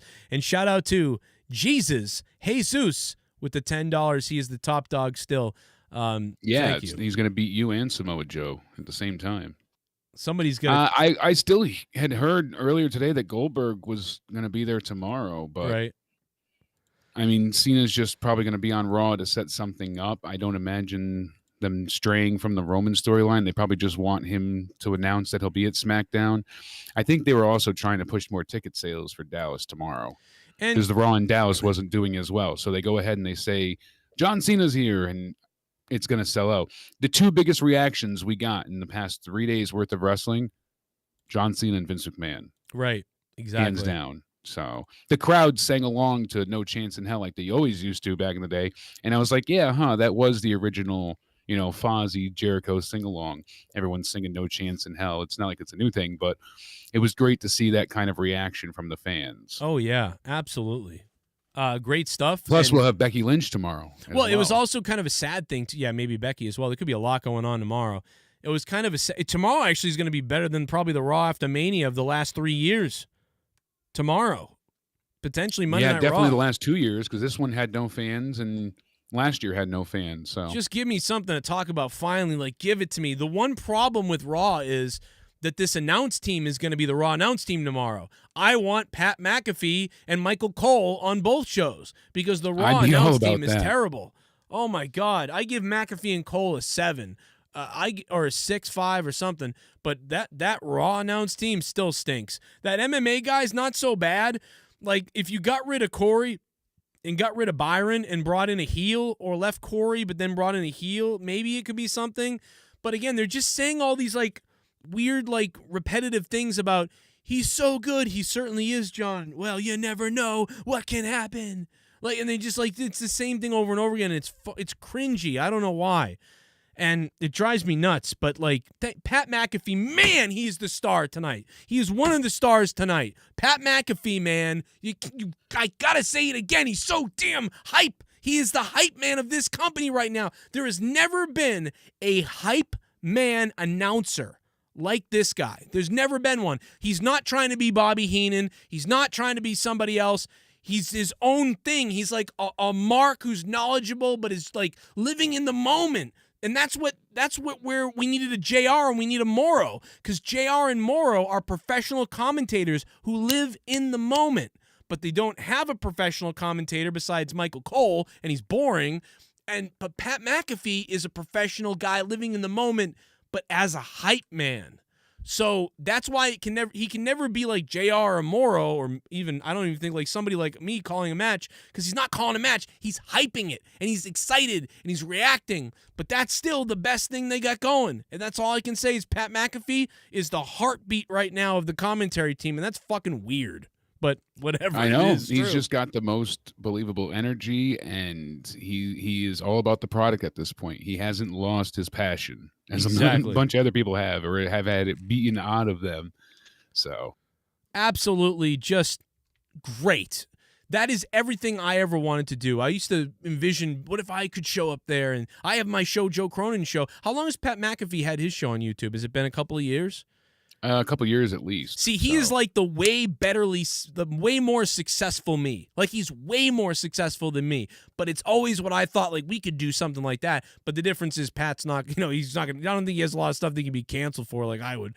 But the point is, like, there it is. He did it. Like, it's him. He's not some guy, too, that's like a video game guy who got brought in and, oh, here's a popular social media guy, so we put him on the mic. He earns it. He really earns it. He's not just some guy with a social media presence who could suck. He really earns it. He really does, and I'm so happy for him. And I told you that as long as it's somebody that is good and excited and makes me be entertained, I'm happy. I don't care. It doesn't have to be someone I know or me or anybody. Just make it be somebody who's entertaining, and he is. So absolutely great stuff. The men's ladder match. Now, the best match of the night in the chat. What do you guys think? Leave it in the chat or donate it, whatever you want to do. Super chat it, whatever. You guys fund the show. What's the best match of the night? Tell us now. I really think it's between Edge, Roman, and the men's ladder match. I don't know if there was another one that I'm missing or something else I'm missing, but those two matches, Ricochet pushed off the ladder, springboard, fucking epicness. How about that shit? We didn't mention that spot yet that someone said that saved his career or whatever. I'm like, well, it certainly fucking propelled him to exactly why he was in this match. And now I put the spotlight awkwardly on you to tell me what you thought about that spot. Well, that spot was incredible with Ricochet, absolutely, and he went flying. And in the interim, I was reading about also participant in that match, Seth Rollins, who had some great moments too. Beth Phoenix went ahead and posted, "I officially despise that man," talking about Seth Rollins, of course, and she's keeping this going because it's going to lead to a feud with Edge. And Seth did say that he was going to go ahead and continue what he, left off on all those years ago, when he was going to break his neck then. So at least they're keeping up with that. That's cool. But yeah, Ricochet absolutely killed it. There was so many different times in this match that he pulled off something amazing. And that's the thing. Everybody here really did their job. What did we have before this? So we had the Charlotte Rhea match, and then we got into the Money in the Bank. So I didn't get to see the backstage segment. I did not get to see the entrances for this, so I don't know how loud the crowd was and all that. I saw a brief bit of Drew's entrance where he put the sword into what looked like a gigantic stone made out of cardboard and styrofoam, so that was weird that they added that, but they don't have the regular stage, so they had to have it put into something. And I would have just done the pyro. I wouldn't have done the sword anymore, but I guess they want that still. Imagine if he missed and shoved the sword through his foot. Yeah, exactly. Because it looks awkward at times because you have to aim it to hit the hole right, so you can't drive it down fast and hard. He has to go ahead and really kind of line it up, so it looks a bit awkward at times. All right, take it easy. Your daughter's here. Hey, slow and steady, baby. Caveman Austin, you become with Ocho, a shit bomb. I called it John Cena versus Roman at SummerSlam and Rock returns at SummerSlam. It will be a spit-sloping makeout match. Right. Screw Peacock. Bucks by 6. Bucks by 6, says Caveman Austin. Yeah, we definitely knew The Rock was coming up for Survivor Series, but yeah, him showing up at SummerSlam, that would be a surprise for me. I didn't think about that. That's been some of the talk to build up, and then they want to go ahead and really possibly, if not then Survivor Series. Now the draft might be moved as well. Originally, it was supposed to be the very end of August and the 31st and 3rd. So September 3rd would be the second part on Raw. But now it's, according to Andrew Zarian anyways, in the Matt Men podcast, they're saying either the 10-1 and 10-4 of October or 10-4 and 10-8. So it's interesting to see what will happen. But apparently now the draft is being pushed till the either end of September, early October. Because now they really don't need it to save anything with everybody coming back like crazy. Yeah, they were getting desperate and thinking that they would need to do these things, but a lot of that will carry them over. Thing is, Cena's going to leave likely shortly after SummerSlam. I don't know what Edge will be doing, if he'll be staying around or not. I don't know how much more they have with him. So that's got to be, I'm sure we'll get that tag team match at some point maybe, or some type of... we'll see Edge and Cena team up, which would be interesting in its own right, going against Seth and Roman. So the former Shield, or, the Shield 2.0, the Shod. And from there, we'll go ahead and we'll have, that pretty cool tag team match. That'll be a big night. And then we'll have the SummerSlam main events. And likely Lashley will face Goldberg, beat him, and then Big E will challenge, probably a little bit later on. Right. But it did set up the story nicely by beating down Kofi. I wish it was just a faster squash match with that match because the beatdown was so lengthy. It really gave you that stop, he's already dead, please stop feeling. And I get they wanted that, but it felt awkward to have this be earned now since Kofi already beat Lashley weeks back, 2-3 weeks ago. He pinned him. Yeah, he rolled him up, but still, it was a competitive match back and forth, and he beat him senseless. So he says to MVP the other night, you're making me lose focus, and I need to refine myself. So if they go with the story, hopefully that, he needs to be more of a badass, they could still save it. But it was a little bit like, I don't know. I don't want to say unbelievable, but they never should have had the previous match with Kofi if they wanted to have the squash here. Yeah, it was just awkward to have him be able to fight back before, but get no offense now. You'd have to remind me, but because normally what you would do in this case, I don't remember that, but that's how crazy I am.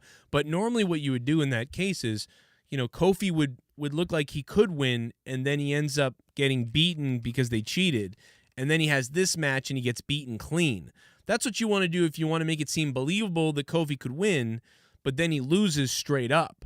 But yeah, Kofi just rolled him up last time after a decently long match that they had, and then they did the whole thing with Xavier Woods, where then he fought him in the Money in the Bank, and then Kofi pinned him the week after, and then Xavier Woods also beat him, I believe, at one point too.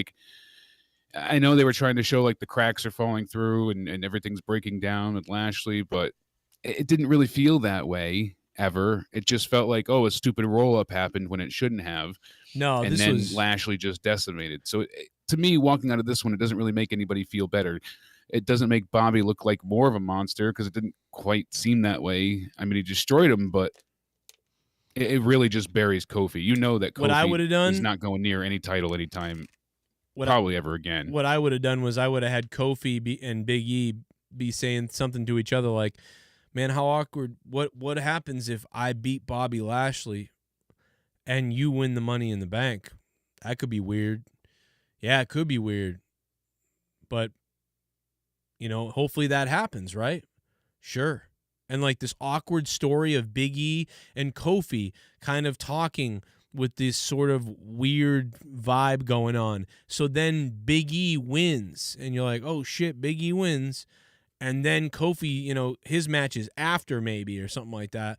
And so you think, oh man, maybe that is going to be what happens instead of being this, whatever they did, but whatever, I would have booked it differently, but that should have been booked stronger because it really just felt like Bobby's going to win. This is stupid. And I don't care.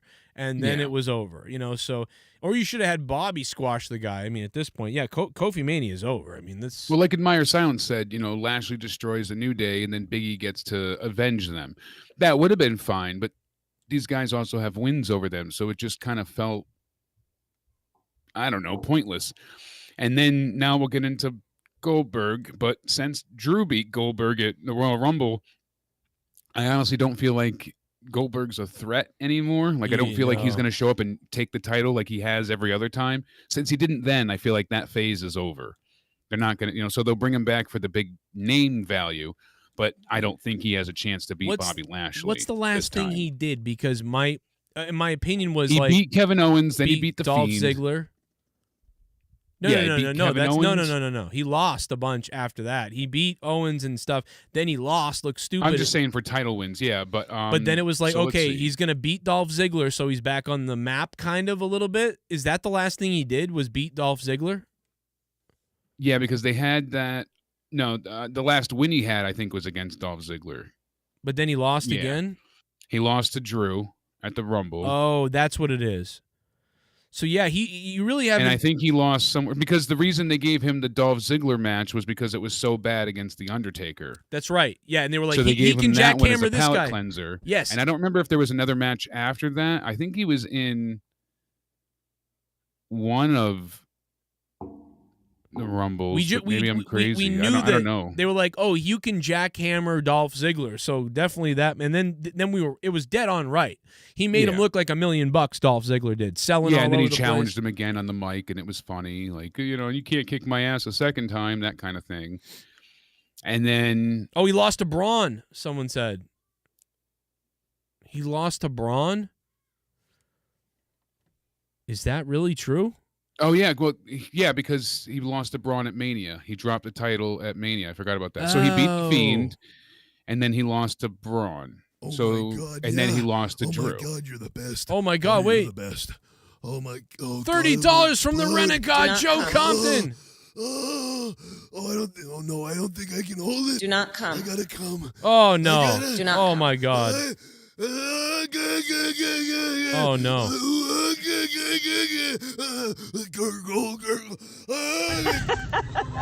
We did it. Renegade Joe Compton tipped $30. Let's enjoy the Ryback rap.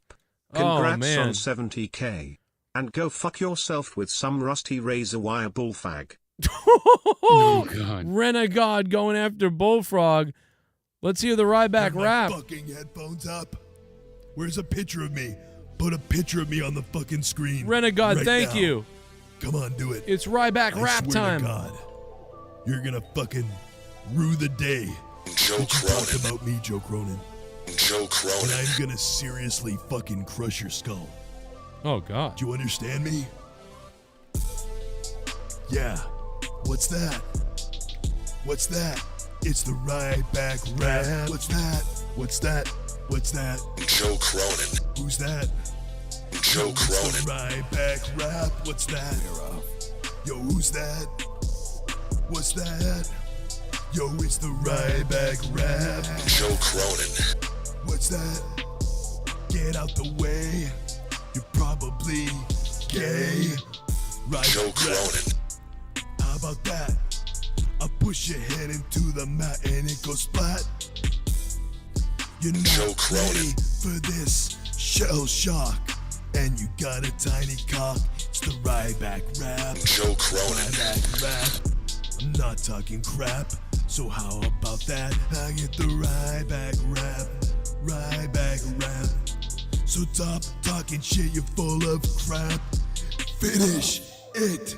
Finish this. Finish it. You're a bitch.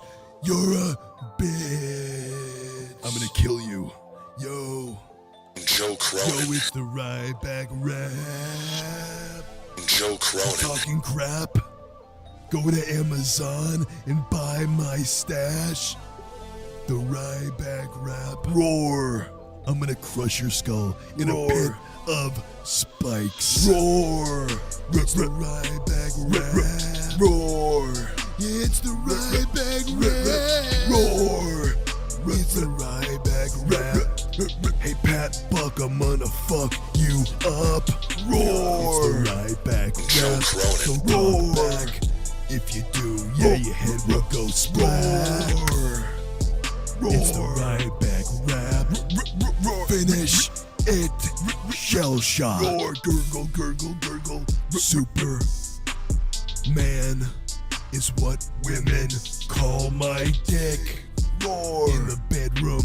Roar. It is large and in charge. Yeah, it's the Ryback rap. Roar. Yeah, it's the Ryback rap. Pit of spikes. I'm coming for that ass. Yeah, so join my fitness class. It's the Ryback rap. Well, that was a lot of fun. Thank you to the Renegade Joe Compton, who is the top donator of the stream at this point, the top dog. Yeah, baby. Renegade. Renahog, I just wrote. Renegade Joe Compton with the $30. I got it all in there now, I think. There you go. Yeah, Sorry. because the Renegade himself, you know, making the badass donation. Is bringing he back the changing Ryback it to rap. Renegade? Is he changing it, I wonder? Or is he I don't going know. Renegade? I don't know. We're going to find it. We'll find out. My hardcore Diablo season ended before I could get on the leaderboards. I'm really pissed off about that, John. So I'll Damn. talk to you about that later, man. Yeah, new season Diablo Friday night. And Monetize This is this Saturday night. Instead, this Saturday, right here on the Joe Crone Show, Monetize This. It'll be longer than last week's, I bet. And Friday night, I'll be streaming Diablo season, Friday night Diablo season. And tomorrow night, you of were course. exhausted last night. Yeah, I was dead. And then there was no one around. And I was like, well, I can't carry this anymore. Tony was into it, but, we just didn't have the fire going.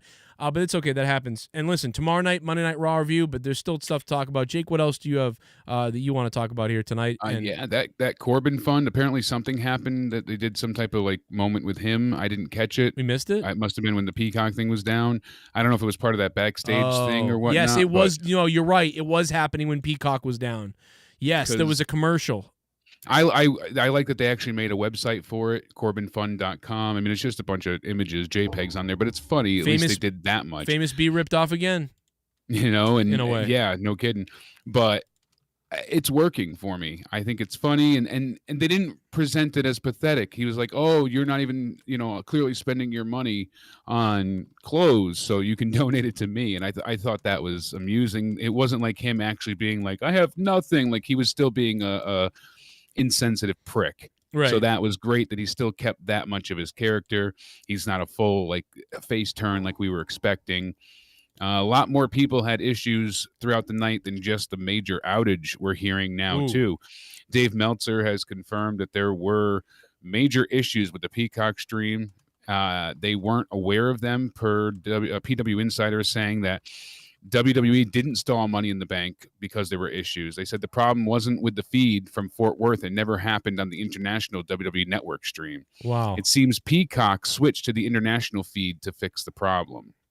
Yeah, it was. Yeah, that makes sense. It's a Peacock problem because we were watching illegal streams at one point when the Peacock went down, and they were see if we could see it. And there was no problem there. They were working. The fucking illegal streams were working. So yeah, that was no doubt. Listen, Ryback, if you want to talk about this, come on the show. We'll talk about it, brother.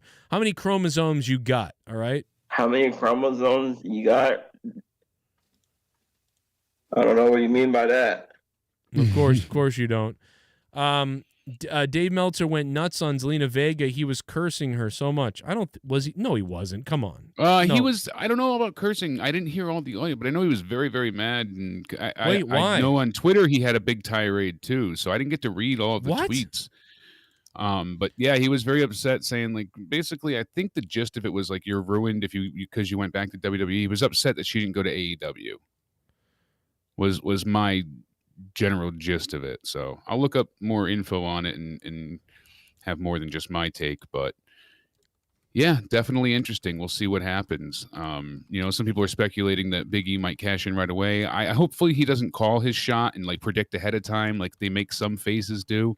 I want to see him do the surprise cash in. Hopefully it's some big moment for him that he deserves, especially his first championship. I don't want to see him lose the briefcase. That would be horrendous. Losing the we don't need another Baron Corbin and so many others. But people wanted everyone to cash in tonight. Everybody was like, "Oh, she should come out and cash in tonight. He should cash in tonight." I was like, "But we know." Well, I'm glad no one did because the women have done it for multiple years in a row. You had Alexa Bliss do it, then we had Bayley do it, and then last year Asuka did it basically the next night. So the women haven't had a briefcase to tow around for 3 years. Yeah, and you had so many other surprises coming up with Cena and with what's going on, and the Rock first year eventually. you had 2 Money in the Bank briefcase matches because No Chin there, and I'm not referring to D. Welsh. What's his name? The wrestler. Wait, what? I always forget his name. The He was with wrestler? Carmella. He was the one that actually grabbed the briefcase. It's, Ellsworth. Ellsworth. There we James go. Ellsworth. James Ellsworth. No chin. There we I go. can't believe I didn't- he went ahead and caused problems then too. So women's Money in the Bank hasn't been great for years. Thanks for subbing, Jordan. What's up, man? Over 70,000 subs now. Let's go. Let's go. But last time when there were fans, I was there. Bayley cashed in, and everybody went nuts just because it was a cash in. So yeah, It's fun to see live, but it wouldn't have been great, I think, for storytelling. Thanks for subbing, Mark. Yeah, it would have been.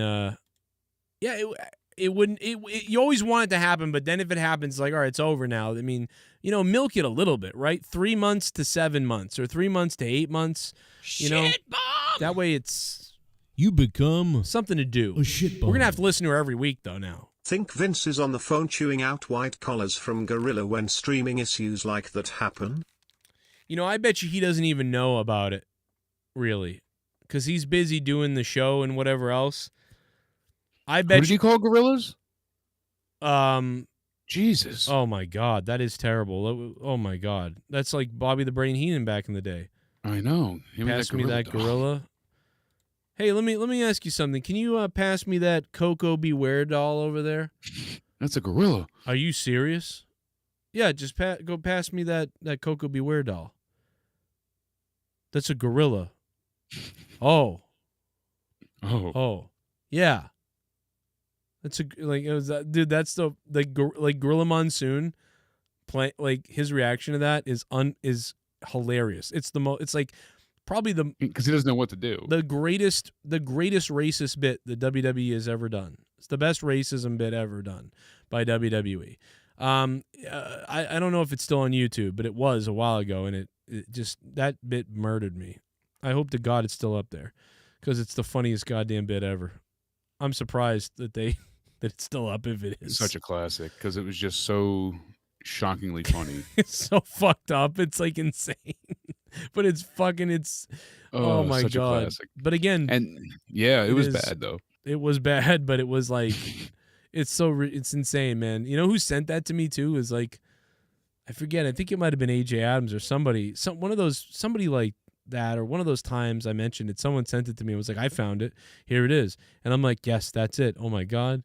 Bobby Heenan was off the page with That's Monsoon. why the network was great for those things. Not just that in particular, but you could usually, if you knew what show or what times, like you could just find stuff like that. Great. Imagine they did that. They did that today. They were like, their Twitters would be gone, like or whatever. Like they'd get removed. Yeah, everything Twitter. would be gone for all of it. It'd be canceled in a heartbeat, and then maybe not though. Maybe if they voted for the right person, it'd be okay. Because Jimmy Kimmel can do whatever, like, and he's it all depends. He can like molest women, do blackface, molest women. He can do anything and gets away with. Other people, they're canceled, they're in trouble.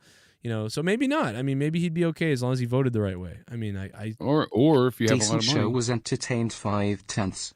Also, NWA was tweeting WWE tonight and it looks desperate. Oh, yeah. Well, NWA, how about that? Should have hired Joe Cronin, NWA. Instead, you hired a guy who puts his hand in some girl's pants, allegedly, while she's sleeping. So how about that, you idiots? Fuck the NWA. Sorry. I have a vendetta. I have a vendetta against the NWA. Charlotte's match? And Impact. I have a vendetta against Impact and NWA. Both treated me like shit. Both companies have all these people that blocked me. They both think I'm an asshole. Well, guess what? Your companies suck. How about that? What's that, Jake? You take them out one at a time. I said, now we got Rhea Ripley, Charlotte Flair. And as I said earlier, but besides the We Want Becky chants and the blackout, which made people at home think something was going to happen, it was just Charlotte flipping off they're pulling an AEW. Like, this is coming from the crowd. Shit bomb. Screw Peacock, so garbage service. It really is, J-Rod. I mean, not to go beat a dead horse here or a dead peacock or whatever, but they really do suck. And we really got to let the donations play because, shit, that was an hour ago. J-Rod, thanks for the donation, man. N-words with attitude. Yeah, that was the best, man. Well, the real NWA. Well, actually, I mean, the wrestling company was around before, I think, but still. I agree with the guy who said show was 6.5. Yeah. Peacock was fucked a long time. I did wanna see Boogs. Riddle can be cringe, but I can accept it cause I do find him funny too, and he's still good in ring and booked good. He didn't turn into Keith Lee Long. That's right. The one thing you can say is he's diverse. Thank you. The one thing you can say the is RKO's got a great reaction too, Joe. Yes. Yeah. And he's still legitimate in the ring, and he's still kind of funny. Keith Lee just had this whole, oh yes, I am Keith Lee. Like whatever Conan said. Mr. They Nice stripped Guy. Keith Lee down and then made him wear a shirt. So it was in the sense of like they toned down his in-ring ability, and then they made him wear clothes because Vince felt like he was overweight. Exactly. So they changed his style. WWE still has major problem. Nobody gets the kind of pop that Edge or Cena received. Becky will be only one maybe. I hope they let her chase for a while. She way better in that role. And the dripstick is over long. Yeah, Easy, when he squirted somebody on the ladder with the dripstick, that was hilarious, dude. And that was building because the crowd was like, oh, we love you. Like, they were like, Johnny drip, drip, wet drip stick. He said all kinds of creepy things, like Moist Mania's running wild or something he said at one point. Dude, he said it in the match. He was like, woo, and he turned around and said, like, Moist Mania, baby, or was running wild or something. And I'm like, dude, what the fucking Moist Mania's running wild? Like, Johnny fucking drip drip. Dude, he's over because he's so weird. It's Black so fucking guy's out doing there. really well. I like how they made Bobby look strong. BC, he's so jacked and should have a Lesnar-like credibility of being feared. But Yeah, also should, Apollo and Omos now both champs, and Big E can challenge Roman, which would make 4 black champs lol. Well, in diverse, the weird thing about this, not the stereotype here, but a lot, one of the reasons why people say, why is Lesnar, always more over than Bobby? And one of the things is because he doesn't have a good promo either, people say, but he really does. Lesnar's promo versus Bobby's Lesnar's is a lot better. He'll be like, you're going to piss down your leg and I'm going to fuck you up. And you're like, holy shit. Like Bobby had a pretty good one a couple weeks ago, but still there's something about Lesnar, and Lesnar has kind of extra explosiveness that Bobby doesn't have. Bobby's more rock soldier-like, where Brock Lesnar can do these like explosive flips and do all these things.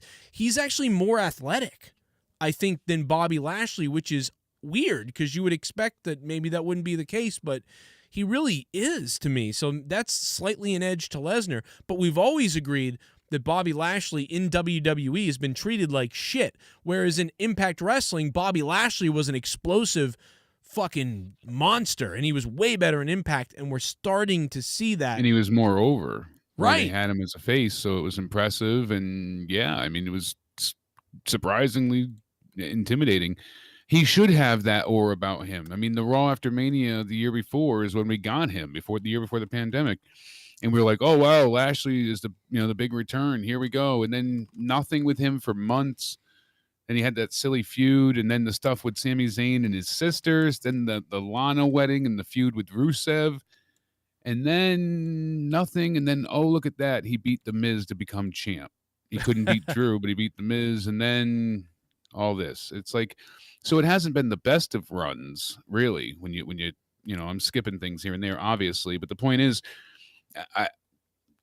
okay, he's had a few good matches, but he's starting to get better. These are the things that I want to see, though. The squash match should have just happened against Kofi to build up the later feud against Big E. So just like Roman, when he starts taking down everybody, they have to build a credible challenger, too, not just a heel champion. So we have two of the same. Lashley and Roman are kind of the same, or Lashley feels more like a copy of Roman at this point, which shouldn't be the case. They should be different, but they're not. At least not on paper anyways. Right. Yeah, and I think that tonight we got, and going into tomorrow, man, I'll tell you, if Raw isn't good tomorrow, what the hell? If Raw's not a better Raw than we've been seeing, these 3 out of 10s, 2 out of 10s, and 4 out of 10s, like, please just give us... I'll be so happy if we get a 6 tomorrow. Like, I'll be happy with that. No, I know. We should be striving for the 10 shows. That's why SmackDown to me was damn good. At least a 7.5. And I was hoping tonight would have that feel to it. And like I said, the men's Money in the Bank was really good. They had some stellar moments besides just... Ricochet being incredible and acting like a superhero that don't really exist, whatever the line you want it to be. I mean, Nakamura hits his knee, it's a GTS, but everyone got their finishers at one point, kind of. Like, Riddle was basically he's just staring after Ricochet does that huge spring forward flip dive onto everybody. Like, it was nuts.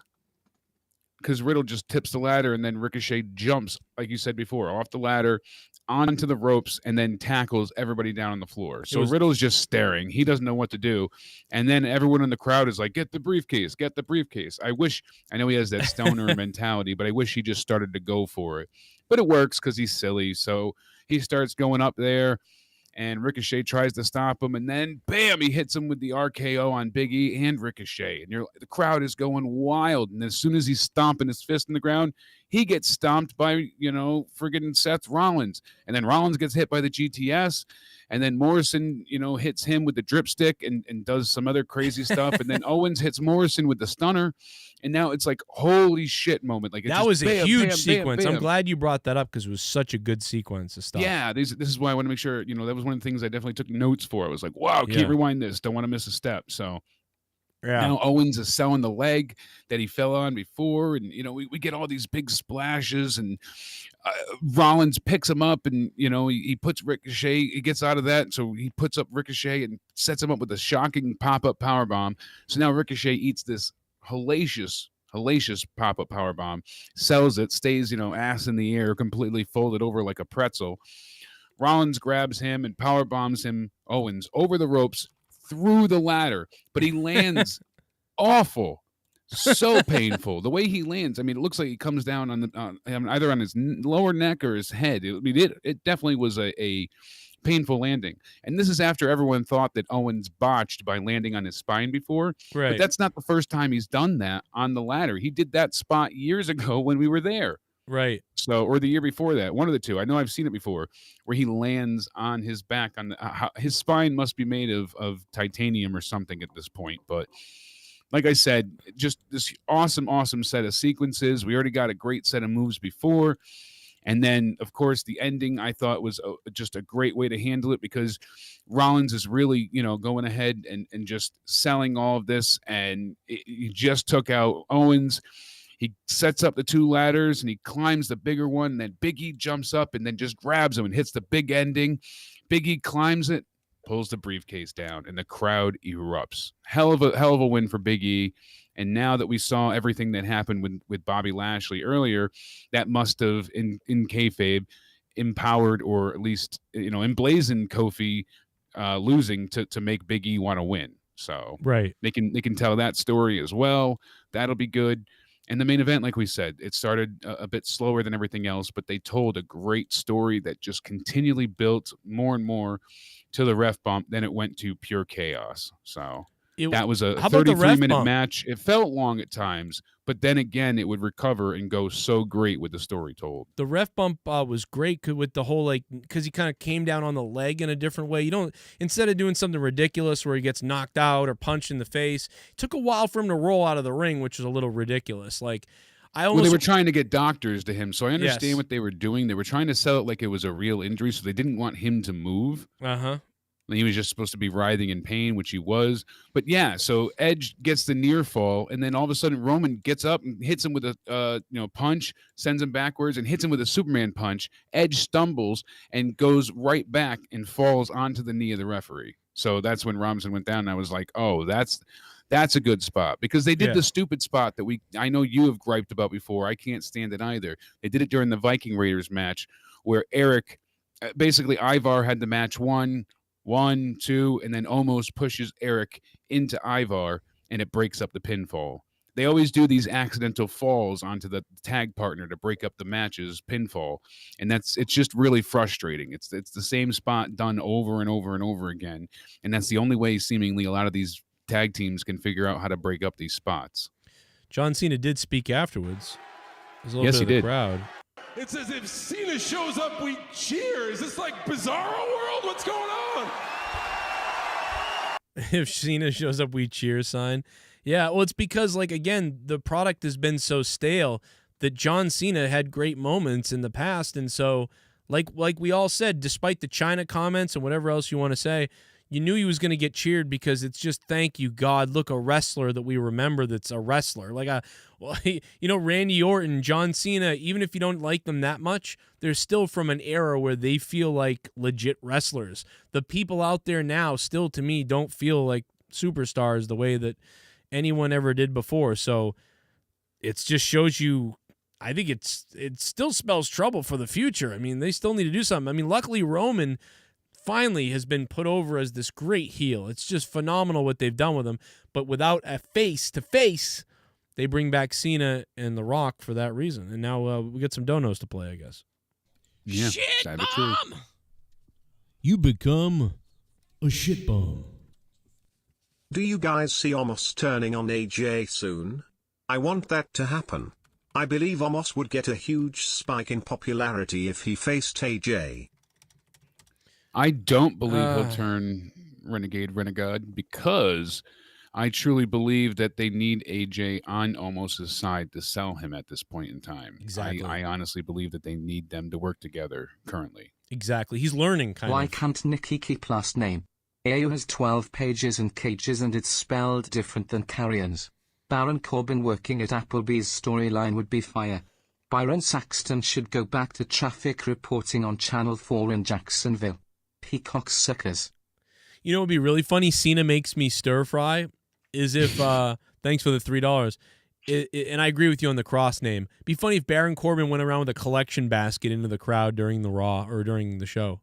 Yeah, because the GoFundMe page, I guess, was supposed to be a dig at other wrestlers making a GoFundMe.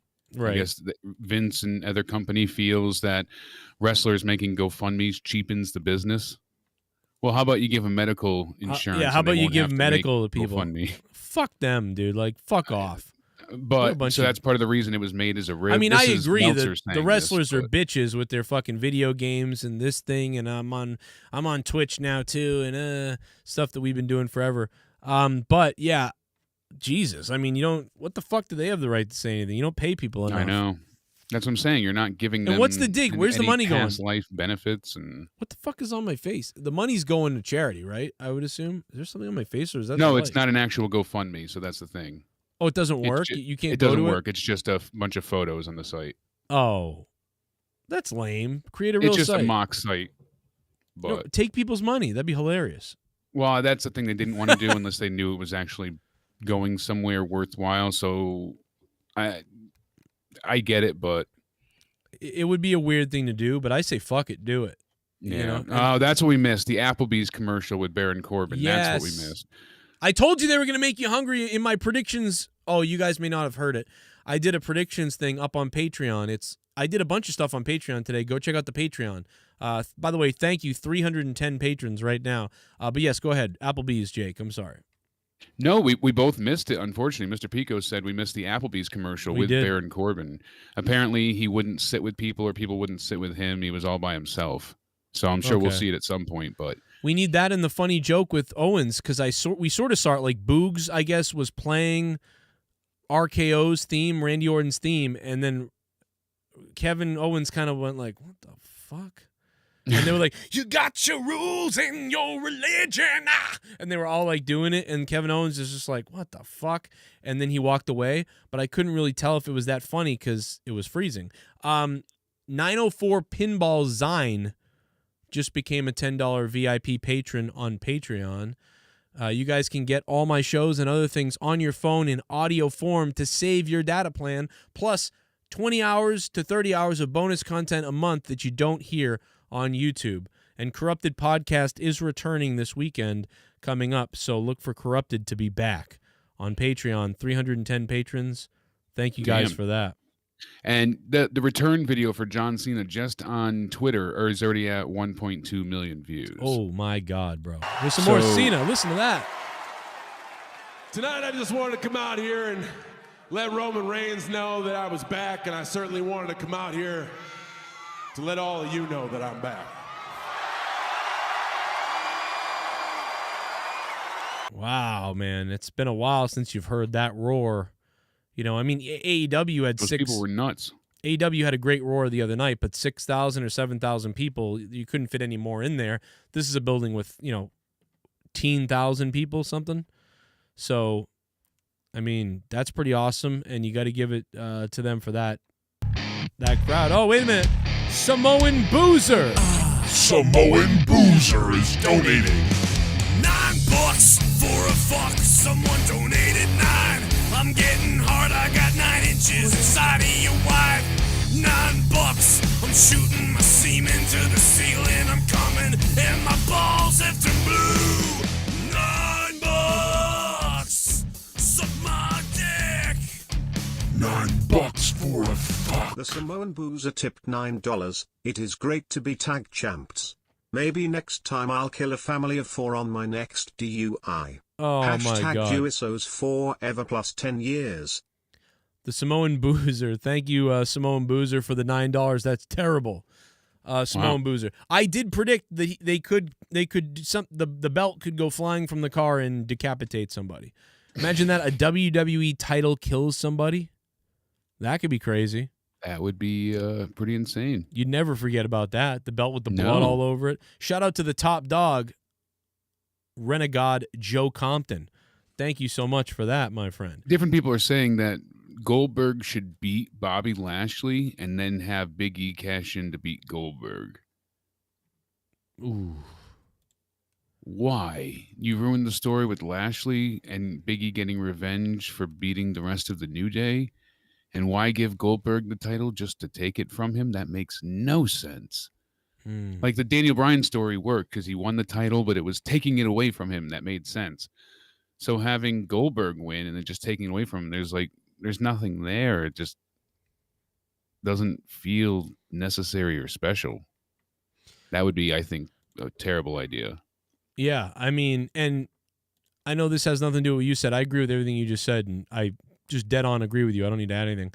I just want to say, when Alexa Bliss first I just want to get horny for a second and be a weird man for a minute. She took off that top What piece. the Whatever. fuck with her entrance, dude? Alexa Bliss came out there, and I was like, I don't even care about shit usually. And I know I keep saying this, and it keeps happening. You know, maybe it's because I haven't had sex in like 4 days or something.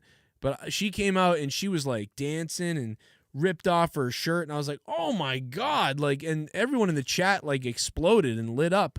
Like, she just owned it. Like, she was on a runway.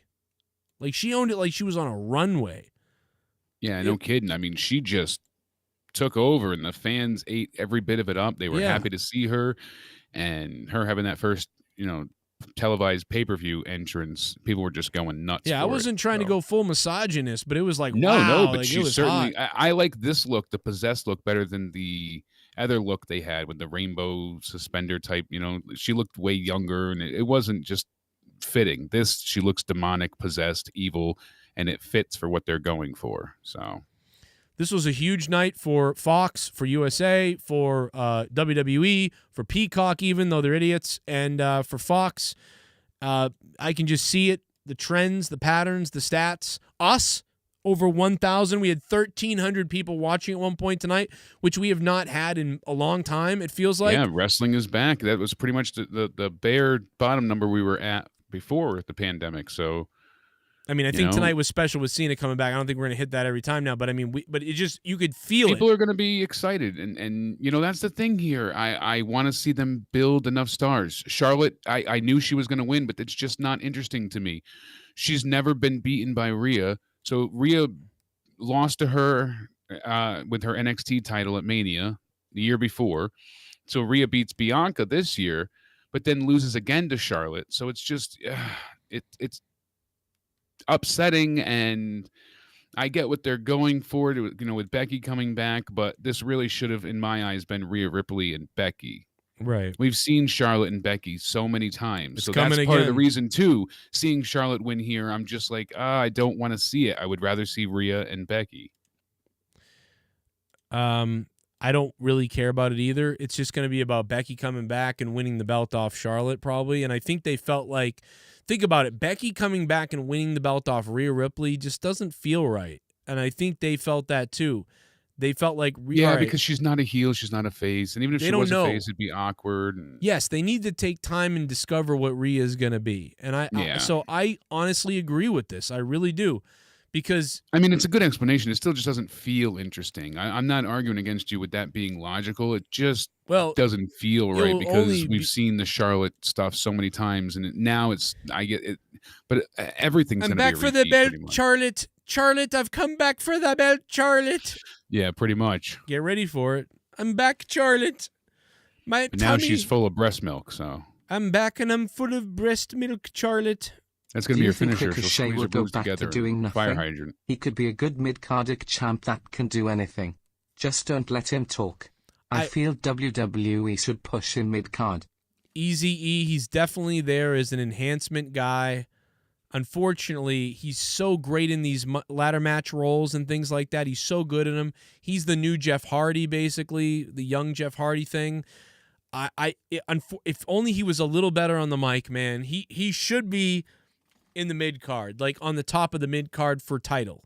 He should be a guy who's having ladder matches for the Intercontinental belt. He should be a guy having matches for like the IC title, and those type of things.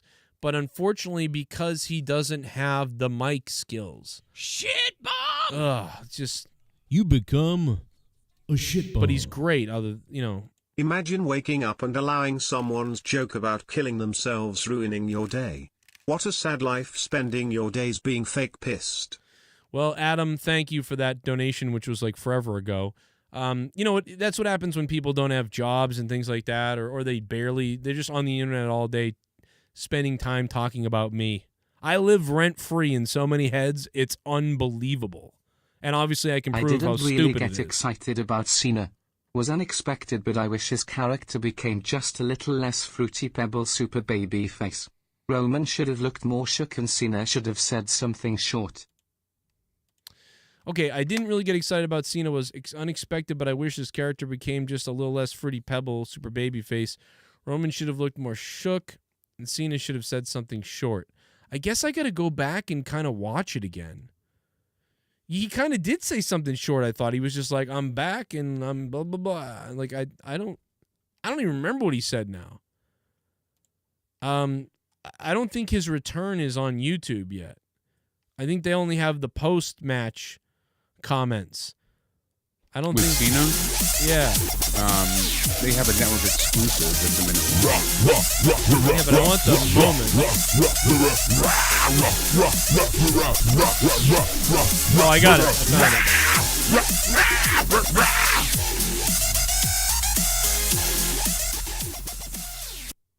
Hey, I just wanted to say congrats to you and Jake on 70k subs. This was first indoor WWE PPV with fans. I know your channel viewership has suffered the past year during COVID, but I truly believe you will get tons more viewers flocking to your show very soon. Oh, man, 70,000 sub party in my pants. Thank you. Hey, man, thanks for the positivity. I don't say that often, but thanks, man. Hopefully that does happen. We got to get things going again. Don't mind if I do. What's my name? Oh, shit. Dunkachino. It's a whole new game. Dunkachino. You want creamy goodness? I'm your friend. Say hello to my chocolate friend. Cena showing up and getting the biggest reaction. Is this just a passing of the torch where Cena is now Hogan? This keeps them from making stars. Yeah, I mean, he's probably going to lose to Roman. And then it will set up Rock and Roman. So Alexis Naranjo. Thank you, Alexis.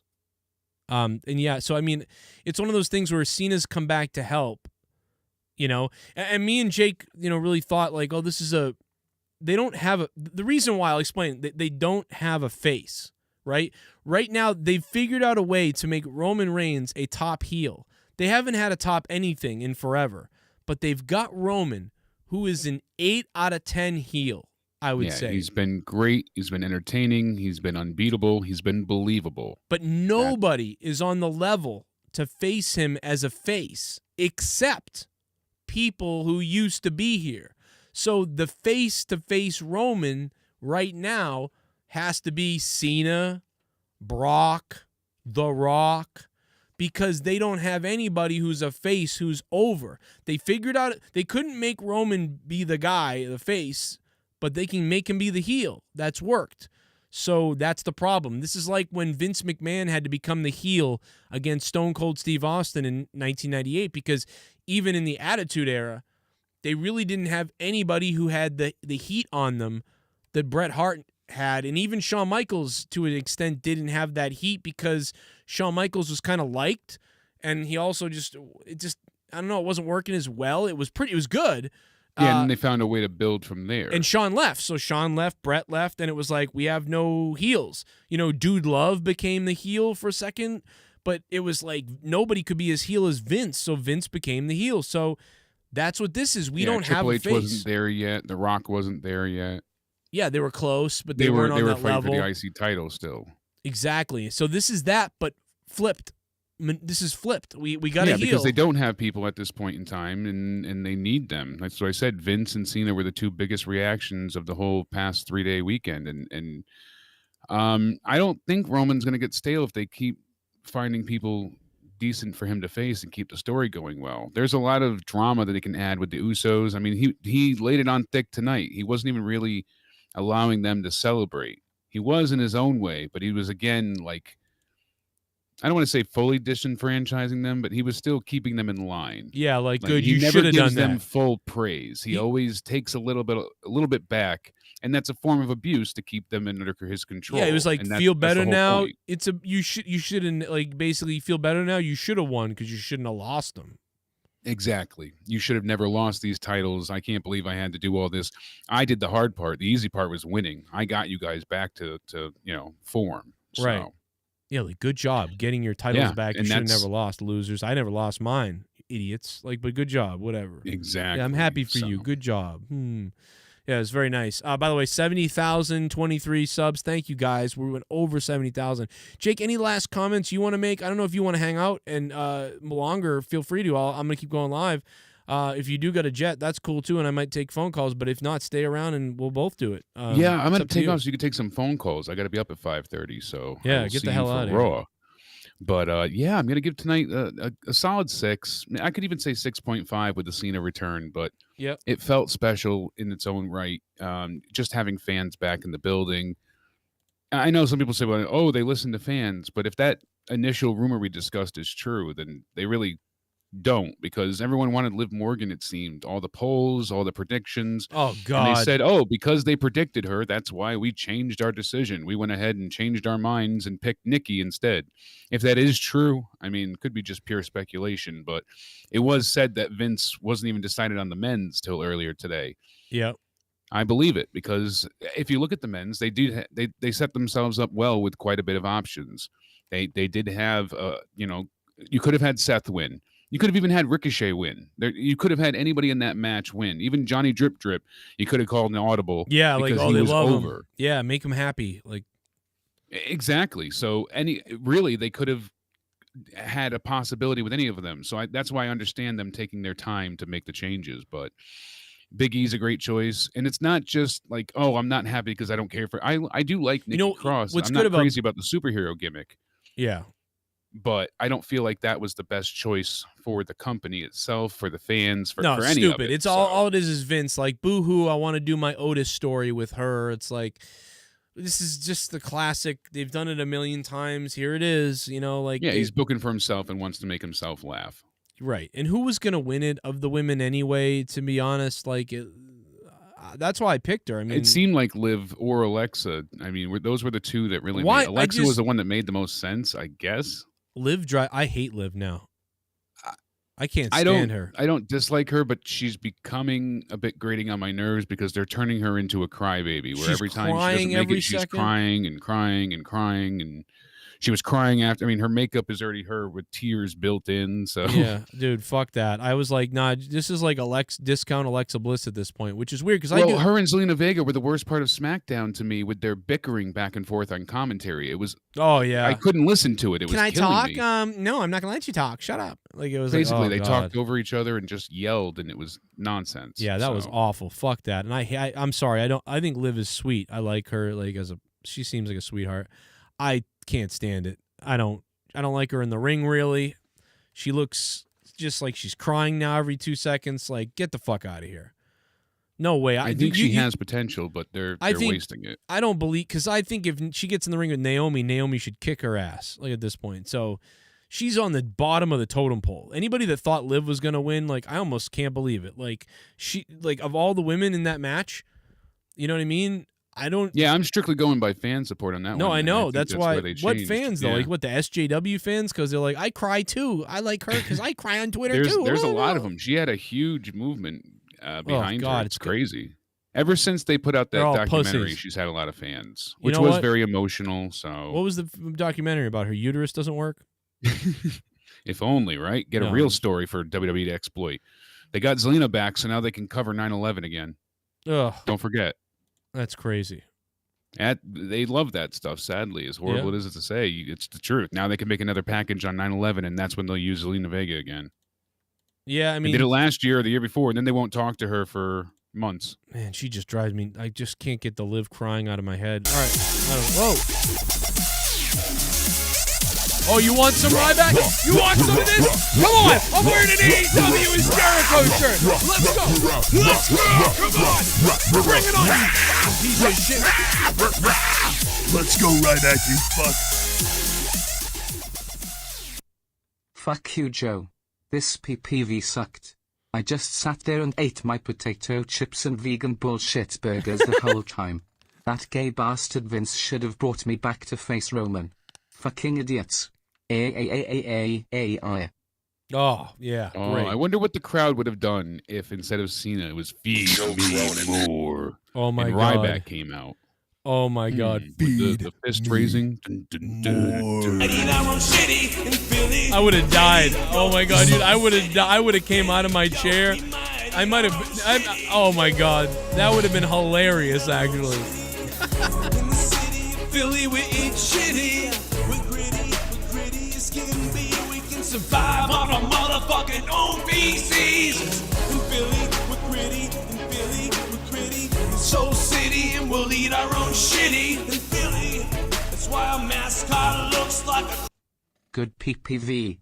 Marked out for Cena returning, but fuck Peacock fading in and out. Reminded me watching an old PPV back in the day, not paying for it, haha. I know. That is what it's like. Actually, it reminded me of ordering a pay-per-view back in the day and the cable going out. Kalelbama. All that money. Absolutely. Kalelbama chiming in, too. Look at all these badass donators. Well, thank you, everybody that checked out the Patreon the other night for Out of Nowhere. Woo. Out of Nowhere will be on Patreon again this week. So patreon.com/Joe Cronin Show. $2 tier or higher. You got to make sure you select a tier no matter what. But $2 will get you access to Out of Nowhere. But $5 will get you access to so many more shows. Over 30 hours of extra bonus content each month. So make sure you check it out. Tons of podcasts, tons of solo Joe shows, a little bit of something for everybody. So make sure, thank you all for helping us get to 70,000 subscribers as well. Congratulations, Joe. It's been a long time in the making. Yeah, it's crazy. Congratulations, bud. 9 years to get to 70K. Fuck me. But next year we'll be at 100 million. Oh God, I will never. I told you what's going to happen. I'll get to 99,000 subs, and then YouTube will announce we're not giving out plaques anymore at 100K, and I'll be like, you have said that. Fuck, so. That's exactly what's going to to get happen. you there. I got an award once in high school for a movie. Well, we got to get you that plaque. Yeah, I got a GED. All right. Now Good night, Jake. YouTube plaque. Everybody stay sexy. Have a good night. We'll see you for Raw. I can eat my fucking grundle hole. Good Lord. Jake, thank you so much for being here, man. I had a blast with you. Jake DeMarco in the house tonight. We're going to open up the phone lines. I can eat my fucking grundle hole.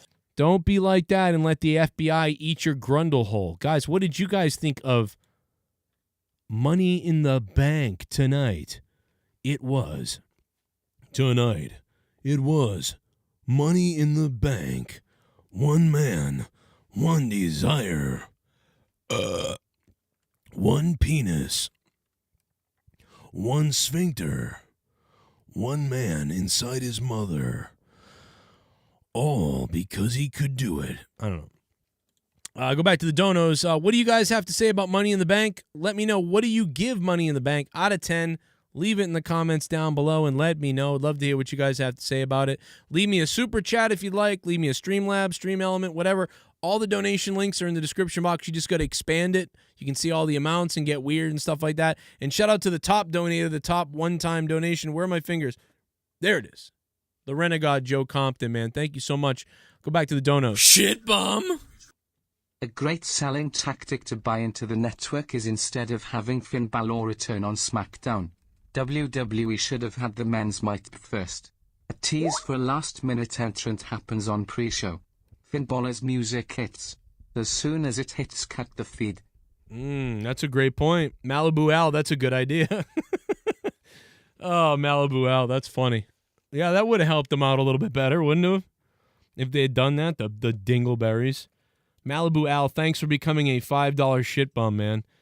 I can't believe we've been doing this here on this show for 9 years. It took 9 years to get to 70,000 subs. And everyone stole my titles ideas and shit. Now everybody does this. There's a million wrestling people now. Sucks. I'm not special anymore. Fuck me. First time I watched an entire WWE PPV, then Peacock dropped the ball. Ridiculous. Was up, Jake and Joe? What is up? Know your role, you jabronis. The Rock says, know your damn role, shut your mouth, and eat your mother's asshole out. I can't really do The Rock anymore. I used to really have him down, though. Thank you so much to know your role, you jabronis. Yeah, and I don't know why, but I really wanted to see what kind of stupid joke they were doing with Kevin Owens and Boogs. I'm sitting there on the treadmill running, and just fucking nothing. Hey, Bullfrog, you dumb F. You pay $5 a month for Peacock. Stop acting like you pay so much money. You something. I don't know. Some word it blanked out, I guess. I don't know. Bullfrog would say, how many... How many little bastard? Whoa. How many I feel I can eat my fucking grundle hole. We heard from Bullfrog earlier. He was furious about Peacock, and he actually lost his cool on the show. He said he wanted to insert himself into a Peacock and was losing it on Peacock and NBC, and I don't know. I'm a Liv fan. I don't care what anyone says. RJ Scum, what's up, man? You can love her. I just don't like, I don't know what it is. She seems nice. I can't get into it. I don't know. It's too much soft whatever for me, but I get it if you like her. It's okay. She's pretty cool. It's just like I can't do it. That's just me. That's all. It's all good. Thank you so much for the sub. Hey Joe. Every idea with Vince always turns out bad. Vince can't even get a network to work right. What was wrong with the WWE network? It's Charlotte's fault because she wears peacocks and she came up with that idea for NBC. Blame Charlotte for it. You know, Pacharo, though, I mean, like, it was probably Vince's idea to have Cena come out tonight. And people really seem to like that, so not every Vince idea is a bad one. You know? There's a bunch of Vince's idea. Even Bully Ray tweeted out, when WWE gets it right, they really get it right. And tonight was in some cases, was a really get it right night for many cases tonight. But Pacharo, I get you. But I think tonight, I think you had some good ideas tonight. Did you just donate to Joe? Here comes SXB. Thank you for the donation. And because you donated, I'm going to fist myself. What's up, SX? In the bunghole. Ooh. SXB says it didn't play the donation because it was under $5. He said, I wanted to say God bless and thank you for making the last year enjoyable. Pay-per-view is 7 out of 10. Bless you, Joe and Jake. Also, F. Dahos. Oh, I think I know what he meant to say there, but it's fucked up. SXB, thank you for the dono, man. I'm sorry. I guess it doesn't play under $5. Or maybe it's because you said that race thing. I don't know. Jesus. Good Lord. Shit bomb! Bless our hearts. You become Evan Sussman. A shit bomb. What's up, bro? Jake and Joe Jack John Cena's video on Twitter. Yeah, I saw that. So there's a backstage John Cena video, which I still have to watch, which is interesting. And then I also saw the post-show of John Cena after the show went off the air, which is something everybody else should take a look at as well. Thanks, RJ, on the 70,000 subs. Mixed Partial Farts says crowd was hot tonight. I think it was pretty hot tonight, no doubt. I can't wait to see what happens tomorrow on Raw. You know, is Raw going to be good tomorrow, or is it going to be dog shit? I don't know. I hope it's good. BB Jack 12, thanks so much for subbing to the channel. What's going on? We're over 70,000 subscribers on the Joe Cronin Show tonight. You guys have made me wet inside. Shit bum! That sequence between Riddle and Nakamura was cool, then Ricochet's spot felt like I was watching an NJPW match for a few minutes. Yeah, Byron Suxton, thanks for the $5. Once again, the Raw announced team was trash, and the SmackDown announced team was fucking awesome. Pat McAfee nailed it. Michael Cole was Michael Cole, but Pat McAfee makes him better. And Michael Cole makes Pat seem better. I don't know, they're just good. Pretty good chemistry there. Byron Suxton, thank you. Yeah, it had some good vibes. The men's ladder match tonight, the Money in the Bank match for the men, they win, man. That's the best match of the night. Or Edge and Roman. That whole thing. Was that MITB tonight? Great show. What a moment that Cena return pop was. One of the biggest crowd pops I've ever experienced. They messed up with Nikki Ash winning Major. We booed her loudly when she came out and when she won. Should have been Liv or Naomi. Thank you, Demonte24. What's up, man? I don't know, man. I don't think they have the juice either. Either one of those two, but maybe I'm wrong. Maybe I'm reading the crowd wrong and people really love Naomi and Liv that much. I didn't like that she won, though, that Nikki won. I hate this character. I don't even like any of it. Plus, people also think there was fake crowd noise pumped in tonight. We're going to talk about that coming up in a few minutes as well, because that's something that people mentioned a lot about. Oh, it's fake crowd noise and this. And so I wonder when those spots were. Shit bomb! that we heard that. You become Adam Talmage. a shitbomb. What's up, man? Why is SummerSlam on a Saturday? Is it? No. Are you serious? Is that true? Somebody else said that not that long ago. Is that true?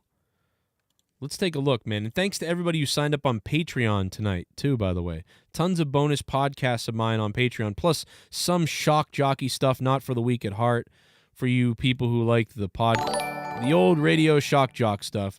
Evan Sussman has subbed. I thought he was always subbed, but maybe he just subbed now. I don't know. Oh, my God, Brian Owens. Brian, I got to give a big shout out to Brian. B.O. B.O. is the fucking initials.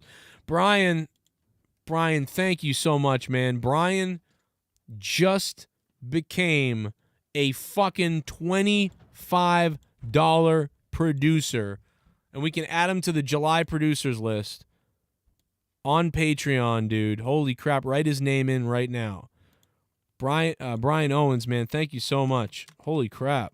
We got to get him on here a little bit. Dude, he just went into the $25 producer spot.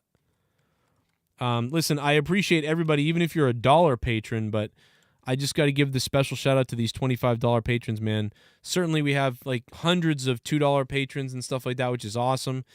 But, you know, having this many people support at the $25, $50, and $100 spots like you guys do really puts the show over, man, and allows me to be able to do this still. So thank you so much to these producers that we will read off soon. But Brian, thanks for jumping on the producer spot, man. Welcome.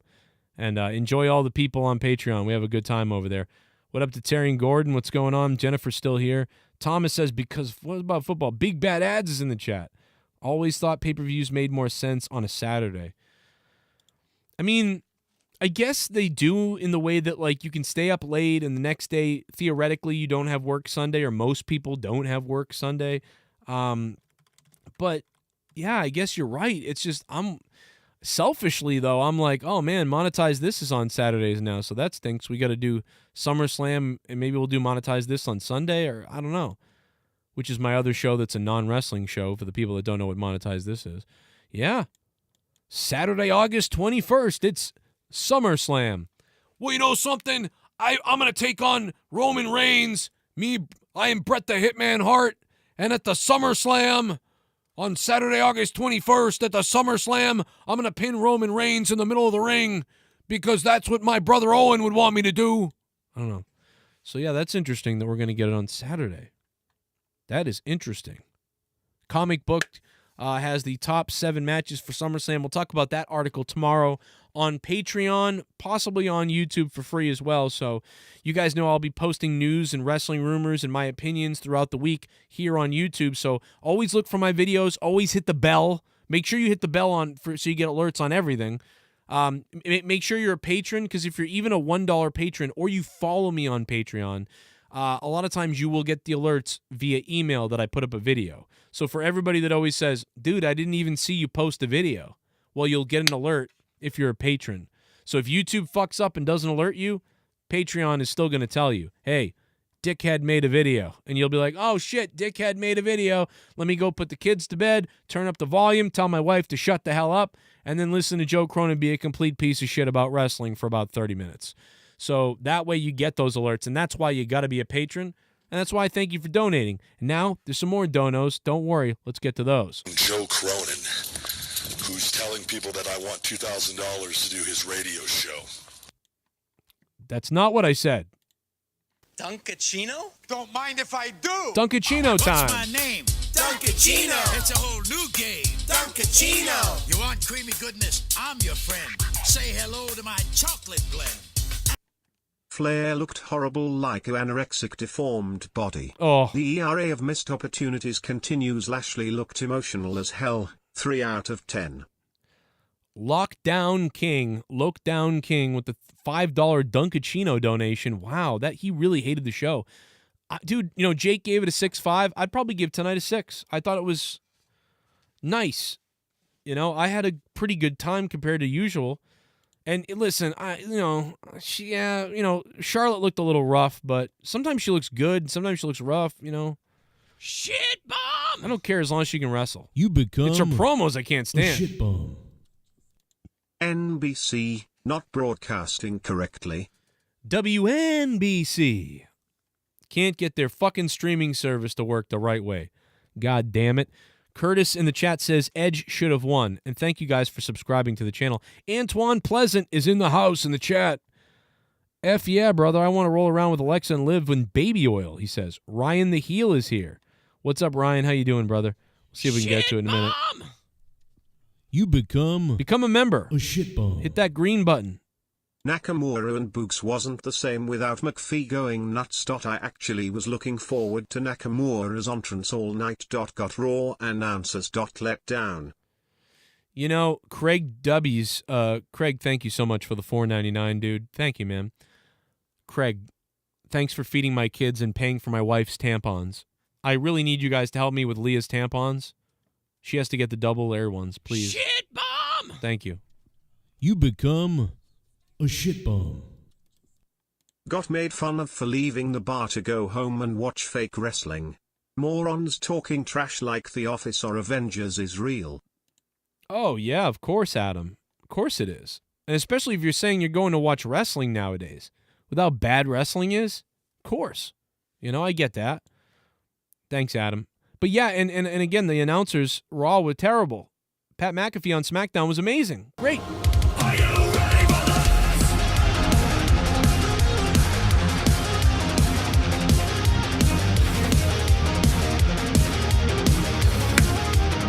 Are you ready for this?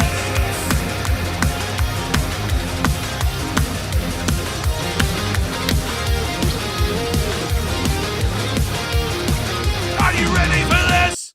Not to get all live on you. Wanna say I look forward to your shows. They are good medicine. Fun to watch. Oh, baby. RJ Scum, who loves Liv Morgan. Thank you for the $25, man. RJ, thank you so much, dude. You know I 100% appreciate you, man. If you love Liv, that's cool, brother. No doubt about it. And I kind of like her, too. So I don't know, man. I'm not vibing with the crying thing right now. And her, I'm not feeling it me. I'm glad you like her, though, because I think she's a good person. Yeah, man, I'm glad you like her. You know, it's all good. Thanks, man, for dropping that love. That was a crazy little, crazy shot of $25, man. And now I can buy my wife tampons because that was enough. I got to tell you. Holy shit, dude. Fuck, I just looked it up now. I do. I finally have enough money in my bank account now. I mean, I have 3 kids, you know, and none of them have diapers anymore. They're all out of diapers finally. Finn's 5. He doesn't have diapers anymore. But Leah has tampons, and they're expensive. Okay. Leah, can you wave hi to everybody? It's been a while since you've been on the show. It's been a couple of months since you've been on the show. Leah, could you wave hi to everybody and tell them about how much they cost you? Come on. Just thank you, Leah. Wave hi now. Okay, there you go. Hi. Hi, everybody. Please. Hi, everybody. Hi. Hi, everybody. Maybe you can pay for my tampons. Thank you. Thank you. Bye. Hi, I like you. I need to pay for my tampons, please. Thank you. Okay. Thank you, sweetheart. I love you all. Thank you. Bye-bye. Thank you for being here. Really appreciate it, sweetie. I love you, honey. Thanks for being here. Remember the time I called the sex line with you right next to me and you had to sit there and listen to me call the sex line the whole time? Do you remember that night? That was crazy, wasn't it? Man, what a crazy night that was. You made me feel so uncomfortable, Joe. You made me feel so uncomfortable sitting there while you called the sex line. So weird. So weird. But you know what? Tonight, I'm gonna suck you. Okay, let's just calm down, honey. There's a reason we're married, okay? Just calm down. Calm down. But yeah, there's so much. I'm going to open the phone lines. 339-226-6610. Give a call to the show, and I will put you on the air. And we won't show your number or anything like that, so don't worry.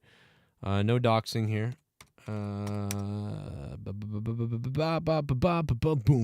Boogs, Rick Boogs. 339-226-6610. The number's on your screen now. If you would like to call in and jump on the show, give me your opinion of the show. Or you can donate, but if you don't have money right now, or you hate giving people money, like me, especially people that look like me, like douchebags, then feel free to call in for free and tell me what you think about everything. Although I guess the call could cost you potentially, right? People around the world, the Skype name is Danny Deadly on Skype. It's DANNYDEADLY. Skype that. It should pop up as Joe Cronin Show, potentially. I don't know. Give it a try. For the people that are international that don't want to spend the money, or many of you may be asleep already, and we probably should wrap this show up. It is 2 a.m., but let's just spend a few more minutes with you guys and see if anybody wants to call up and jump on the show. So thank you to Jake for being here. You can hit him up on Twitter at CountdownEnded. You can hit me up at JCS Commentary. And, of course, you can become a patron on patreon.com/Joe Cronin Show. There's a few little well, let's go to the phones, I guess. 615. I think I hung up on you by accident, brother. My bad, 615. But we do got 970 on the phone. What's up, 970? Oh, shit. What's up, Joe? How you doing? What's up, man? I hung up on some other guy. Now I got you, but that's perfect for you. You're the first caller. What's up? Oh, not much, man. I just wanted to call you and say thank you so much for the last year, bro. You've been a godsend to wrestling to me. Watching your shows with Jake for Monday Night Raw, SmackDown, AEW have been great. I've been watching wrestling since I was probably 7 years old, and to hear you give your opinion is absolutely amazing to me. I'm amazed I can give I'm amazed I can give an opinion, and I haven't been murdered yet by somebody. Well, man, you're just so uncut and raw and real. But I just want to say this, not really sucking your dick too much. Well, we're getting there. Fucking Money in the Bank was about 7 out of 10 for me. Yep. Amazing show. Absolutely great main event for once from Royal Wrestling Entertainment. Absolutely amazing. For once, I didn't want to turn my fucking TV off and fall asleep. Exactly. It looks pretty good. Yeah, and that's the big win tonight is that we're all excited, even if it's, you might look back on this and be like, what, that wasn't the greatest thing ever. But yeah, just the fact that we got that men's Money in the Bank and the ending with the match build up and, we got something to be like. I'm still talking. I've got energy because of this show, so that's something. Well, man, usually on these pay-per-view freaking reviews, you're usually in bed by this time. Oh, yeah. And you're still awake talking about this shit. That makes me excited to be a wrestling fan again because we're up till midnight my time talking about this shit. I don't know where you're at. I think you're out on the East Coast. So yeah, I'm in Boston, so it's 2:12 a.m. in Boston, yeah. Exactly, man. We're still talking about this shit. And man, this is exciting, even for a mediocre, for a mediocre fucking pay-per-view. Yeah. Talk about this shit till fucking midnight. And then John Cena coming back. When I heard that music, I'm not a huge Cena fan by any means, but I heard that music and I felt that tingle, like, holy shit, what the fuck's going on? And I'm just like, oh my God, they brought back John Cena for probably this is Summerslam match, most likely. But who gives a fuck, man? Here's the other crazy thing is that we've pretty much known he was coming back. We've been talking about it every week on the show, and we thought, okay, he's going to come back on Friday, and so that's how they still surprised us tonight with that. And even though we knew he was coming back, we were still got that tingle. So you're dead on, man. I appreciate the call too, by the way. What else you got? You want one more thing? Well, yeah, one more thing. I just wanted to say thank you again for everything. The fucking last year of the lockdown pay-per-views and Raws have been so boring. But, man, watching you fucking review them has been an absolute treat. Thank you so much, sir. You have a great night. Damn, man. Thank you very much. That was super nice. That was a wicked nice thing to say. I thought he was trolling. I can't even deal with compliments. So when people compliment that way, I don't even know, I freak out because I'm like, are you really? Wow. But yeah, for years, man, people send me nice messages. I'm in the hospital and you entertained and whatever. That's what I want to do, man, because people entertain me. I listen to podcasts my whole life. I listen to radio shows my whole life. This is what I listen to. I want to hear fun shit. I want to hear good podcasts, comedy podcasts, Howard Stern, Loveline. The name of all these shows over the years, I love Bill Burr's podcast. I love Joe Rogan's. I've been doing my own since 2005. The bottom line is that makes me wicked happy to hear that, man. If I've entertained anybody by being an idiot douchebag that I am, or that Jake really is so exciting to me, and anybody who's ever been on my show in the past has entertained people, and we've all entertained people.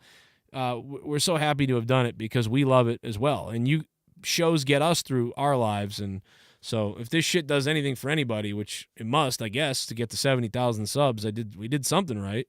It did take a while. We're not huge. There's people with 300K and 500K and 100K, and I'm still at 70K, but that's damn amazing. I remember thinking when I started this in 2012, my old channel only had 700,000 subs after 6 years or 5 years. So I remember thinking if I could just have 3,000 subs, I could have my own little audience of stuff. That's what I want to do, and then when it blew up quick, it was like, whoa, shit, I got 10,000 subs after a year, so that was really amazing to me, man. Anybody can do it. I had no mic. I had a piece of shit mic, piece of shit everything. I bought a fucking house because of you guys. I never could have bought this house without you. So thank you, you son of a bitch, crazy bastards. And, hopefully we don't lose it if we keep getting all the support. Yeah, baby. Look at Johnny Boy in the chat. He's going nuts. 602, what's up? John Cena sucks, bro. Oh, he sucks? Well, I mean, I've always thought that, to be honest. Up until, you know what? When he started doing the United States Challenge, that's when I was like, all right, I kind of like this. Roman's going to kick his ass. Joe Cronin. All right. Well, that's okay. Is it going to, as long as it's good, I don't care. Roman is going to win. I 100% agree with you. Roman's going to beat him at SummerSlam. Yeah, you're right. All right, later. All right, later, man. That's it. All right, bye. Okay. We'll see you. How was it? I don't know if he thought like I was going to get mad or something, like, no, he's not going to beat him. Like, well, I don't know. Like, thought I was going to get mad about that or something. I don't know. 405, what's up, man? What's going on, Joe? What's up, man? How are you? I'm good, brother. I'm just letting you know I sent you a link for Slammiversary on FB. Oh, shit. Okay, perfect. Oh, on Facebook? Nice, okay. Yeah. All right. My real name's Chris, so that's who the message is from, but yeah. Okay, man. Yeah, I appreciate that. Yeah, because I do got to watch it. I really wanted to review it. So even though I make jokes about Slammiversary and stuff, but I want to watch it. I'll check it out. Yeah, I'm not a TNA guy myself, but I've been checking it out because they've been doing the Forbidden Door thing. It's been really popping over there. Yeah. Slammiversary actually a decent pay-per-view. It's worth the watch. I mean, they had Thunder Rosa. Yep. Mickey James showed up. Like, I mean, it's worth the watch. So yeah, there's a few girls over there I like too. The women's wrestlers over there, pretty, yeah. I want to check it out. What would you give it, like a 7 or something? You talking about for Money in the Bank? Yeah, I'd give it about a 6, 7. Okay, yeah, I give tonight about a 6 myself.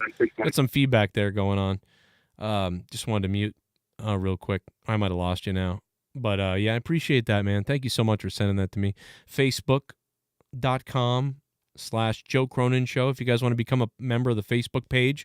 And Shell is also running a fan page, which is great as well. So check that out also. Thank you for that call, man, and for sending me that on Facebook. Appreciate that. You are a legit beast, no doubt. Thank you guys for 70,000 subs, man. We hit 70,000 subs. And then some, because 70,000 and 20-something. So appreciate that. And now on the phone, it looks like we have our old friend, Luis Antonio Alejandro. How is everyone doing tonight? What's up, brother? What do you think? John Cena has returned.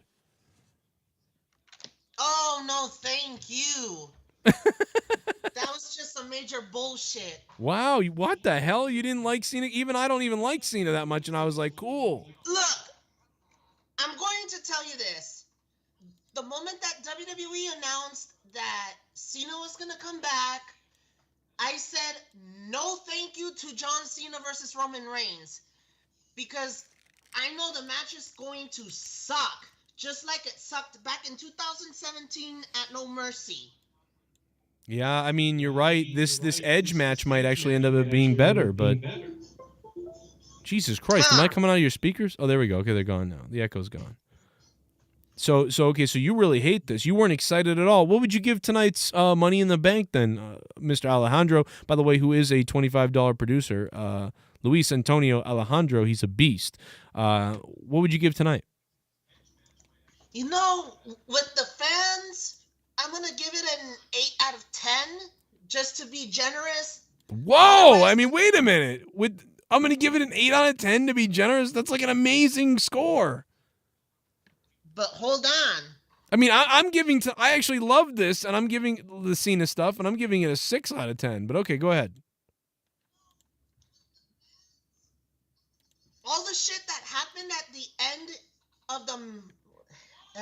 of the match, Yeah. between Edge and Roman, with the referee getting knocked out and the Usos and the Mysterios fighting to the backstage area, and then Seth Rollins coming out to attack Edge, only to cost Edge the championship. That was done well. I fucking predicted that Seth would obviously cost Edge the match and the championship. Right. Like we've been saying it on the show for 2 weeks. Now, are you listening to yourself on the echo? Is that why you can't speak properly? No, I can hear you perfectly. I don't think I have an echo. Okay, I can hear. It's my damn phone. Good Lord. Luis Antonio Alejandro, what the fuck, man? Figure your shit out. This call sucks. Look at that. JB didn't even like it. JB didn't like it. And I'm giving the quality of the call a 3-star rating on Skype because of that. God damn it, Luis Antonio Alejandro. What, you been calling for 5 years? God damn it. This call sucks. Oh, my God. Leah, what do you think about this? As my wife, do you have any comments on this? Dildo asses. Okay, it's basically what I thought. Let's go back to the donos as the phone calls are still rolling in. Dunkachino? Don't mind if I do. What's my name? Dunkachino. It's a whole new game. Dunkachino. You want creamy goodness? I'll go all night. I'll go all night. Say hello to my chocolate blend. I give Money in the Bank 5 out of 10. Hated the Lashley squash match. Saving grace was the 2 Money in the Bank matches and the decent Ripley Flair match. Yeah, like the Ripley Flair match actually got better as it went on. I feel like it's kind of like, you know, and even the crowd, they were giving Charlotte shit, and she gave them the finger. And you know, they got better. The match kept getting better. I'd probably give the men's ladder match, Roman and Edge, then Charlotte's match, and then after that, probably the women's. Mom! You become... There's 3 matches I'd watch. Shitbomb. I might watch again. Edge winning would have cemented Reigns as a heel. The heat he could gain on his path back to the top is better than Reigns. Cena Consumer Analytics BS. Would have cemented Reigns as a heel. The heat. Edge winning? Oh, man, I don't know. Curtis. Oh, let's try it. Ajaju. Curtis Ajiju. Curtis Ajiju? That's a great last name. Curtis, thanks for subbing to the channel. Anybody else with a Mongoloid name want to subscribe so I can butcher it on the air right now because I'm used to Irish and English names like McCarthy and Cronin and McAfee and McTurd. Anybody else have a name that I'll fuck up? I mean, you're looking at a guy with a GED right now. So probably not going to do too well with your name. Okay? I have a lot of friends from Egypt who listen to this show and the Middle East. We got friends from all over, including Ed's View from Japan. Ed's View's name is so fucked. Domo arigato, ohayo gozaimasu. His name is so fucked up that he just goes by Ed's View. He's like, listen, these fucking Americans are never going to get my name right, so I'll just be Ed's View. You know, his real name is like fucking, it's not even close to that. And he's just like, yeah, you guys are dumb. All right, Ed's View. How about that? Okay. So I appreciate the honesty. But I'll try to fuck up your name too if you want to subscribe. But a special shout out to all the people in the chat who have become members like Ryan, the Heel, and Glorious 1.0. Just call him Jew. All right, well, I'll just call him Jew. Ajaju, Ajaji, Ajeje, Je suis. Sounds like something French. Hate that shit. John Cena makes WWE return at Money in the Bank. Big headlines everywhere. Video John Cena cutting a promo. We got that. We got a few other things. WWE blacks out screen after Charlotte flips off the crowd, which we still don't know. Like, I mean, why? Why would they do it? We have plenty of shots of it. I mean, there's so many videos and pictures everywhere of it. She turned around and kept doing it too. She turned around and like gave it right to some people and stuff when they were chanting Becky, we want Becky. And she like looked snapped, and I love it. I love this. Oh my God, Charlotte showed emotion. Yes, Charlotte showed emotion. Everybody, I'm going to go out there and I'm going to do this to you, Charlotte. Promo number 85. Finally, fucking bitch showed fucking like a humanity. Unbelievable. I love this because Charlotte's promos are just so fucking terrible. Well, it's not that they're terrible. It's like she can talk. She can read a WWE script and recite it, it seems like, so well. She probably can freestyle it too a little bit, but mostly it just always comes off so robotic to you. It's just so fucking, like, safe shit. Like, every time it's a 6 out of 10 with her. It's never better than that. It's never bad, horrible, or anything like that. It's just fucking blah. It's what it usually is with Charlotte. So seeing her being like, you know what, fuck you, like, yes, yes, give me that. Give it to me, Charlotte. Give it to me. 602, what's going on? Fuck Bill Goldberg. Fuck Bill Goldberg. He does suck. He's bald, too. And fuck Bill Goldberg. That was pretty funny. I pranked Sean's view. Anybody hear that? Anybody see that? I pranked Sean's view. So you're really trying to get fucked up. I am trying to get fucked up, and I'm just pissed off at this. I called the sex line one time, and this person was like insane. You guys ever hear this? Listen to this.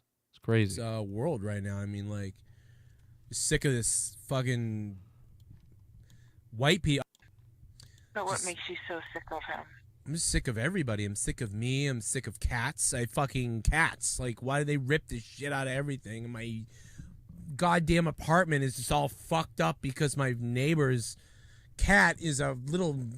Oh, it pisses on everything. It just scrapes the windows. And I'm sitting here with my dick in my hand. So you're pissed off at the world. You don't like cats, so are the cats yours, or they're your neighbors and they just get in your house? No, I don't and like rip it. Shit up? They're not even my cats. It's like nothing is my problem. It just is there. It just is there. Have you ever? There's this guy. I just don't like my room. I don't like my house. I'm holding my dick right now, and I don't like my dick. What? I hate my dick. It's 7 inches. It's pretty good. But it's fucking weird to me. Like, don't like it. It's curving. Like, stop that. Stop it. The hell? Is it hard? It's almost hard. It's like that. Fucking loser. Yeah. Fucking Drew lips. I want you to derail my cock. Because it's worth nothing. It's fucking... Cody, you don't even need a fucking cock, Drew. I don't need a fucking cock. I want you to fucking beat the shit out of me like I'm Joey Janela. No, I'm gonna beat your fucking face and I'm gonna beat and stomp on your fucking dick. Dude, I gotta shout out Deftones, man, for bringing that sign to AEW last week. The Janela Fears Cronin sign. That was great stuff, man. Talk about a throwback. Is never gonna live it down. And guess what? Joey Janela never came on the show either. Never came on the show. He's like, yeah, I'll come on the Joe Cronin show. I mean, Cody Rhodes came on before Janela did. We got Cody Rhodes here first, before Joey Janela. That's crazy to me. We got Cody and Brandy. Dude, we got Cody and Brandy. And no Joey Janela. Back down, Janela. He's afraid of me. And I don't know why Joey Janela is afraid of me. but he should be, to be honest. Because if this type of cowardice from a guy who's supposed to be a wrestler, you know what I mean? I was a wrestler too. Big deal, Joey. I wrestled for a few years. No big deal. What are you going to do? You know? You had to jump off a building to get a job. You know? Meanwhile, I'm sitting here, more subs than you, I think. You know? This has been my job. I've been doing this since fucking forever. And it's been my full-time job for the last 3 years. You had to jump off a fucking building. You idiot. Don't repeat things. I love this show. Joe is not afraid of people. What's up, Lee? Okay, I guess I'm not. I'm afraid of my wife a little bit. She's kind of scary sometimes. She could beat me up. But she could just decide to take it whenever she wants. Just beat me, you know? But that's about it, man. I mean, as far as that goes, 339-226-6610. Phone lines are still open. I'll open them back up. Well, they didn't actually never close, but I did miss a few calls. So sorry for the people that I missed your call. But feel free to, well, you know what? Let's wrap it up. Let me get out of here. Let me wrap it up. We've been on for a long time tonight. I just want to say thank you guys for being here. I had a blast with all you guys. We should go out with the Jim Cornette outro, don't you think? We're going to go out with the Jim Cornette outro. I want to thank you guys for being here. I want to remind you to check out Patreon, guys. I uploaded a couple of podcasts today to Patreon and to iTunes and Spotify and all kinds of shit. Make sure you follow me everywhere. All the links down below, I think, for everything. I don't know, blah, blah. It's all there. Check it out. I'm live all the time. I'm doing videos every day. I'm doing podcasts every day on entertainment, comedy, politics, fucking UFOs, everything. Plus this channel, which is mostly all wrestling. So you know the deal. Shout out to the $25 producers. You guys are awesome for going up to the producer spots. Thank you guys for doing that, you friggin' beasts. We're live after Monday Night Raw. We're live after AEW. And, of course, Throwdown this week. Corrupted is back. Or there's no Throwdown this week. Friday night will be Diablo. We'll be streaming video games Friday night. Come chill and hang out for Friday night gaming stream. And, of course, Saturday I'll be live with Monetize This. Shout out to Crunch Time Sports for being a $25 producer. Cody Mastro, Skittles, Alan Stober, Shell, Luis Antonio Alejandro, Jman from KC, ColonelStutters, Kevin Murphy, Jake Leonard, ColdBrewKrew, Steveo, Duane Crenshaw, Joseph Lightsey, the biggest and longest patron, Sith Negan, Nikki J, the Weed God, Garguts Entertainment on YouTube, Daniel Cater, John Zippe, Chad LaFave, ADTR210, Gordon Bombay, Drew Bar 100, CJ Rella, Justin McNeil, Matt Rossmeyer, Alex O'Donnell, Jason Tarr is back, Jeremy Brooks, JD Venom, and OG Starscream, and the brand new producer tonight, who became a producer tonight, Bryan Owens. Thank you, Bryan, for checking out Patreon. You'll get access to all hundreds of episodes of Corrupted Podcast on Patreon only. All the episodes of me and my wife, which is Till Death Do Us Podcast. You'll get all 17 or 20 episodes of that, whatever it's on. Shout out to Jag de Panzer, who went up to the $5 Cronin Club spot. 904 Pinball Zine, who became a $10 VIP. You'll get access to all my Morning Madness episodes, over like 200 episodes of those, thousands of clips. And you'll also get access to all 104 of my song parodies. Everything is up on Patreon, behind the paywall. Check it out. 311 patrons and counting, you sex beasts out there. You sex beasts. Joe, if you're listening, you stupid fuck. He looks like one of those guys from Long Island that wants to be a white rapper. Thank you, Jim Cornette. We're out of here. But he's 30-something years old, lives in his parents' basement with the droopy cap and the whatever, but he thinks he's Howard Stern, and he's got a cool way of talking in the microphone. And he's a very shock jock or whatever, and somehow or another he accumulates followers on Twitter. It's fucking pathetic. So please, nobody listen to anything involving a guy named Joe Cronin, because it's just so fucking sad.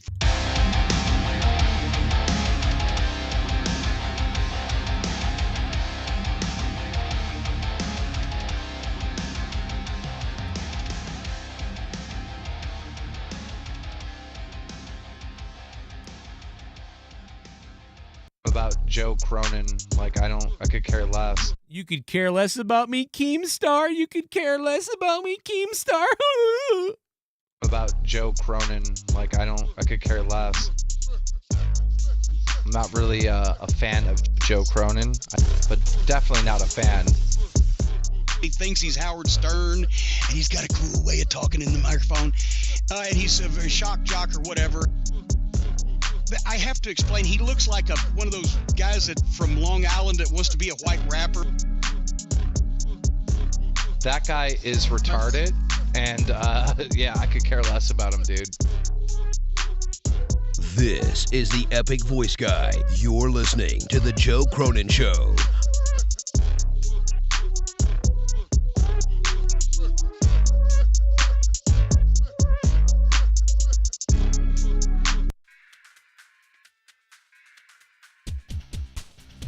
This is the most mature audiences only shit you've ever heard. Period. From Boston. Broadcasting all over the world. Send the soy boys home. 'Cause we ain't gonna sugarcoat shit. Drop down, let me give it to you. This is the Joe Cronin Show. Now, here's Joe Cronin. Joe Cronin. Raw, SmackDown, WWE, or AEWN. Tune in to the Joe Cronin Show. Live on YouTube for review and reaction. Joe Cronin and Jake break down all the action. All of it. The Joe Cronin Show. Your source for wrestling opinions, news, and insanity. A wrestling podcast with attitude. Mature audiences only. Join our community of over 70,000 people. Subscribe free on YouTube to The Joe Cronin Show.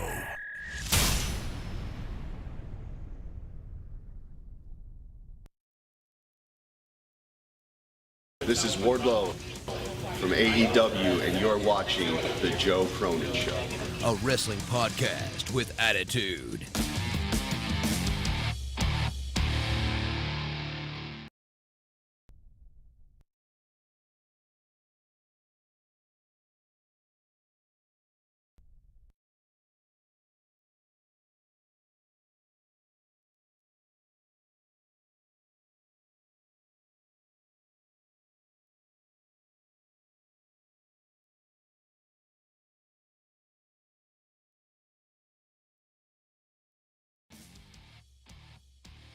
Is now 0-4 versus Flair in one-on-one competition. Yep. Now it is time for her to tag with Nia Jax to form Nia Rhea. Nice to see Jimmy Alcoholic winning the tag belt. Oh my god, dude, that's the Grand Illuminist. He's an OG donator since 2015. Don't hate Illumicrate. I can't believe he's here. Holy shit, I'm marking out for this. By the way, that's crazy. All of the new donation amounts are listed below. Just expand the description box, and you can see all the amounts and the names of the donos if you guys want to try them out. If you use Streamlabs for the $10, there's a brand new Biden one. Here, hustle, loyalty, respect. His time is now. I loved how just hyped John was, coming out screaming, jump. Fucking FBI. I mean, Jesus Christ, you got Dr. Earl threatening people with AR-15s, and you're talking about eating people's grundle holes. FBI can eat my fucking grundle hole. Workers is a fucking lip dick. This is Bullfrog. This is a picture of the gentleman on the phone right now. He's very upset. Yeah, but Bullfrog really, listen, I know Peacock stinks and they had problems tonight, and I got mad at them too earlier, but let's be honest. You're stupid. No, Peacock is fucking stupid. No, you're stupid. We pay all this fucking money, and they don't know how to fix their goddamn stupid shit. Did you say your cock's not working? Because that's all I heard. My cock ain't working either. I was talking about Peacock. Jesus, that's a real personal problem. Oh my god. If my cock was fucking working, I had a fucking girlfriend or a fucking boyfriend. My cock was fucking working. Wait a minute, your cock. Wait a minute. Wait a second. Are you telling me that your cock doesn't work? Yeah, it doesn't work because it's a fucking limp dick.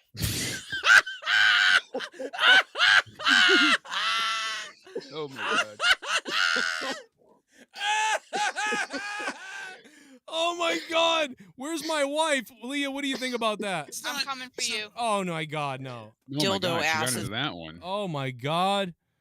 What the fucking God? Well, anyway, so did you ever get them on the phone or get a response from Peacock since your Peacock wasn't working? I just fucking turned it off and hopefully it got fixed. Like it finally got worked out. Like fucking 15 minutes later. You can't even speak.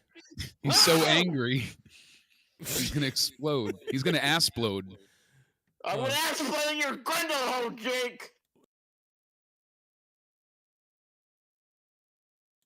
I want to put my limp dick cock in the Peacock.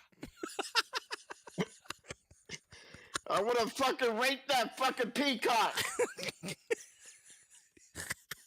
I want to fucking rape that fucking bird. I want to fucking turn him into fucking KFC when I get done with them. I want to send that fucking bird to the fucking colonel. Why didn't you just order it on pay-per-view instead next time? Since I'm about to because I'm already paying good fucking money and they taking their fucking stupid straight bets. Sounds like a personal problem. I mean, if the cock's not working, there's pills for that. There's creams, ointments, Bullfrog, injections. how long was Peacock out for you? Was it out for? Because it was out for me for about 10 minutes. Like I said, it was good. Maybe 15 minutes before I checked back, I was like, and then I texted. I was like, thank God, I think it's finally stopped. Right. It finally started working. Okay, so really you had the same issue that all of us had. It just yes, it froze, it skipped, and black screen, froze, skipped, black screen. It was just a fucking mess. Oh! Whoa. Fuck you, little cunt. Maybe you should maybe you should call Peacock and record the phone call and then send it to me. Yeah, you were trying to get a hold of their support. I'm seriously about to call their complaint department, telling their fucking network is fucking garbage. Yeah, I think you should. I think you should call Peacock and be like, hey, remember when you said that you were going to eat the FBI's grundle hole? Listen to this. Yeah, FBI can eat my fucking grundle hole. And they still can. I mean, this guy's crazy. Not only does he go after Peacock, but he went after the fucking FBI. I mean, Jesus Christ. You got Dr. Earl threatening people with AR-15s, and you're talking about eating people's grundle holes. Yeah, FBI can eat my fucking grundle hole. I mean, Bullfrog. Yeah. We just hit 70,000 subscribers. Oh, my God. Did I hit 70,000 subscribers? Holy shit. Holy shit. Holy shit, we did. 70,000 subscribers. Yeah! Oh my God, I'm coming! Oh, do it in my mouth, you fucking fucker faggot! Oh, God. Oh my God, you piece of shit. Wow, how dare you be homophobic on this show, you son of a bitch.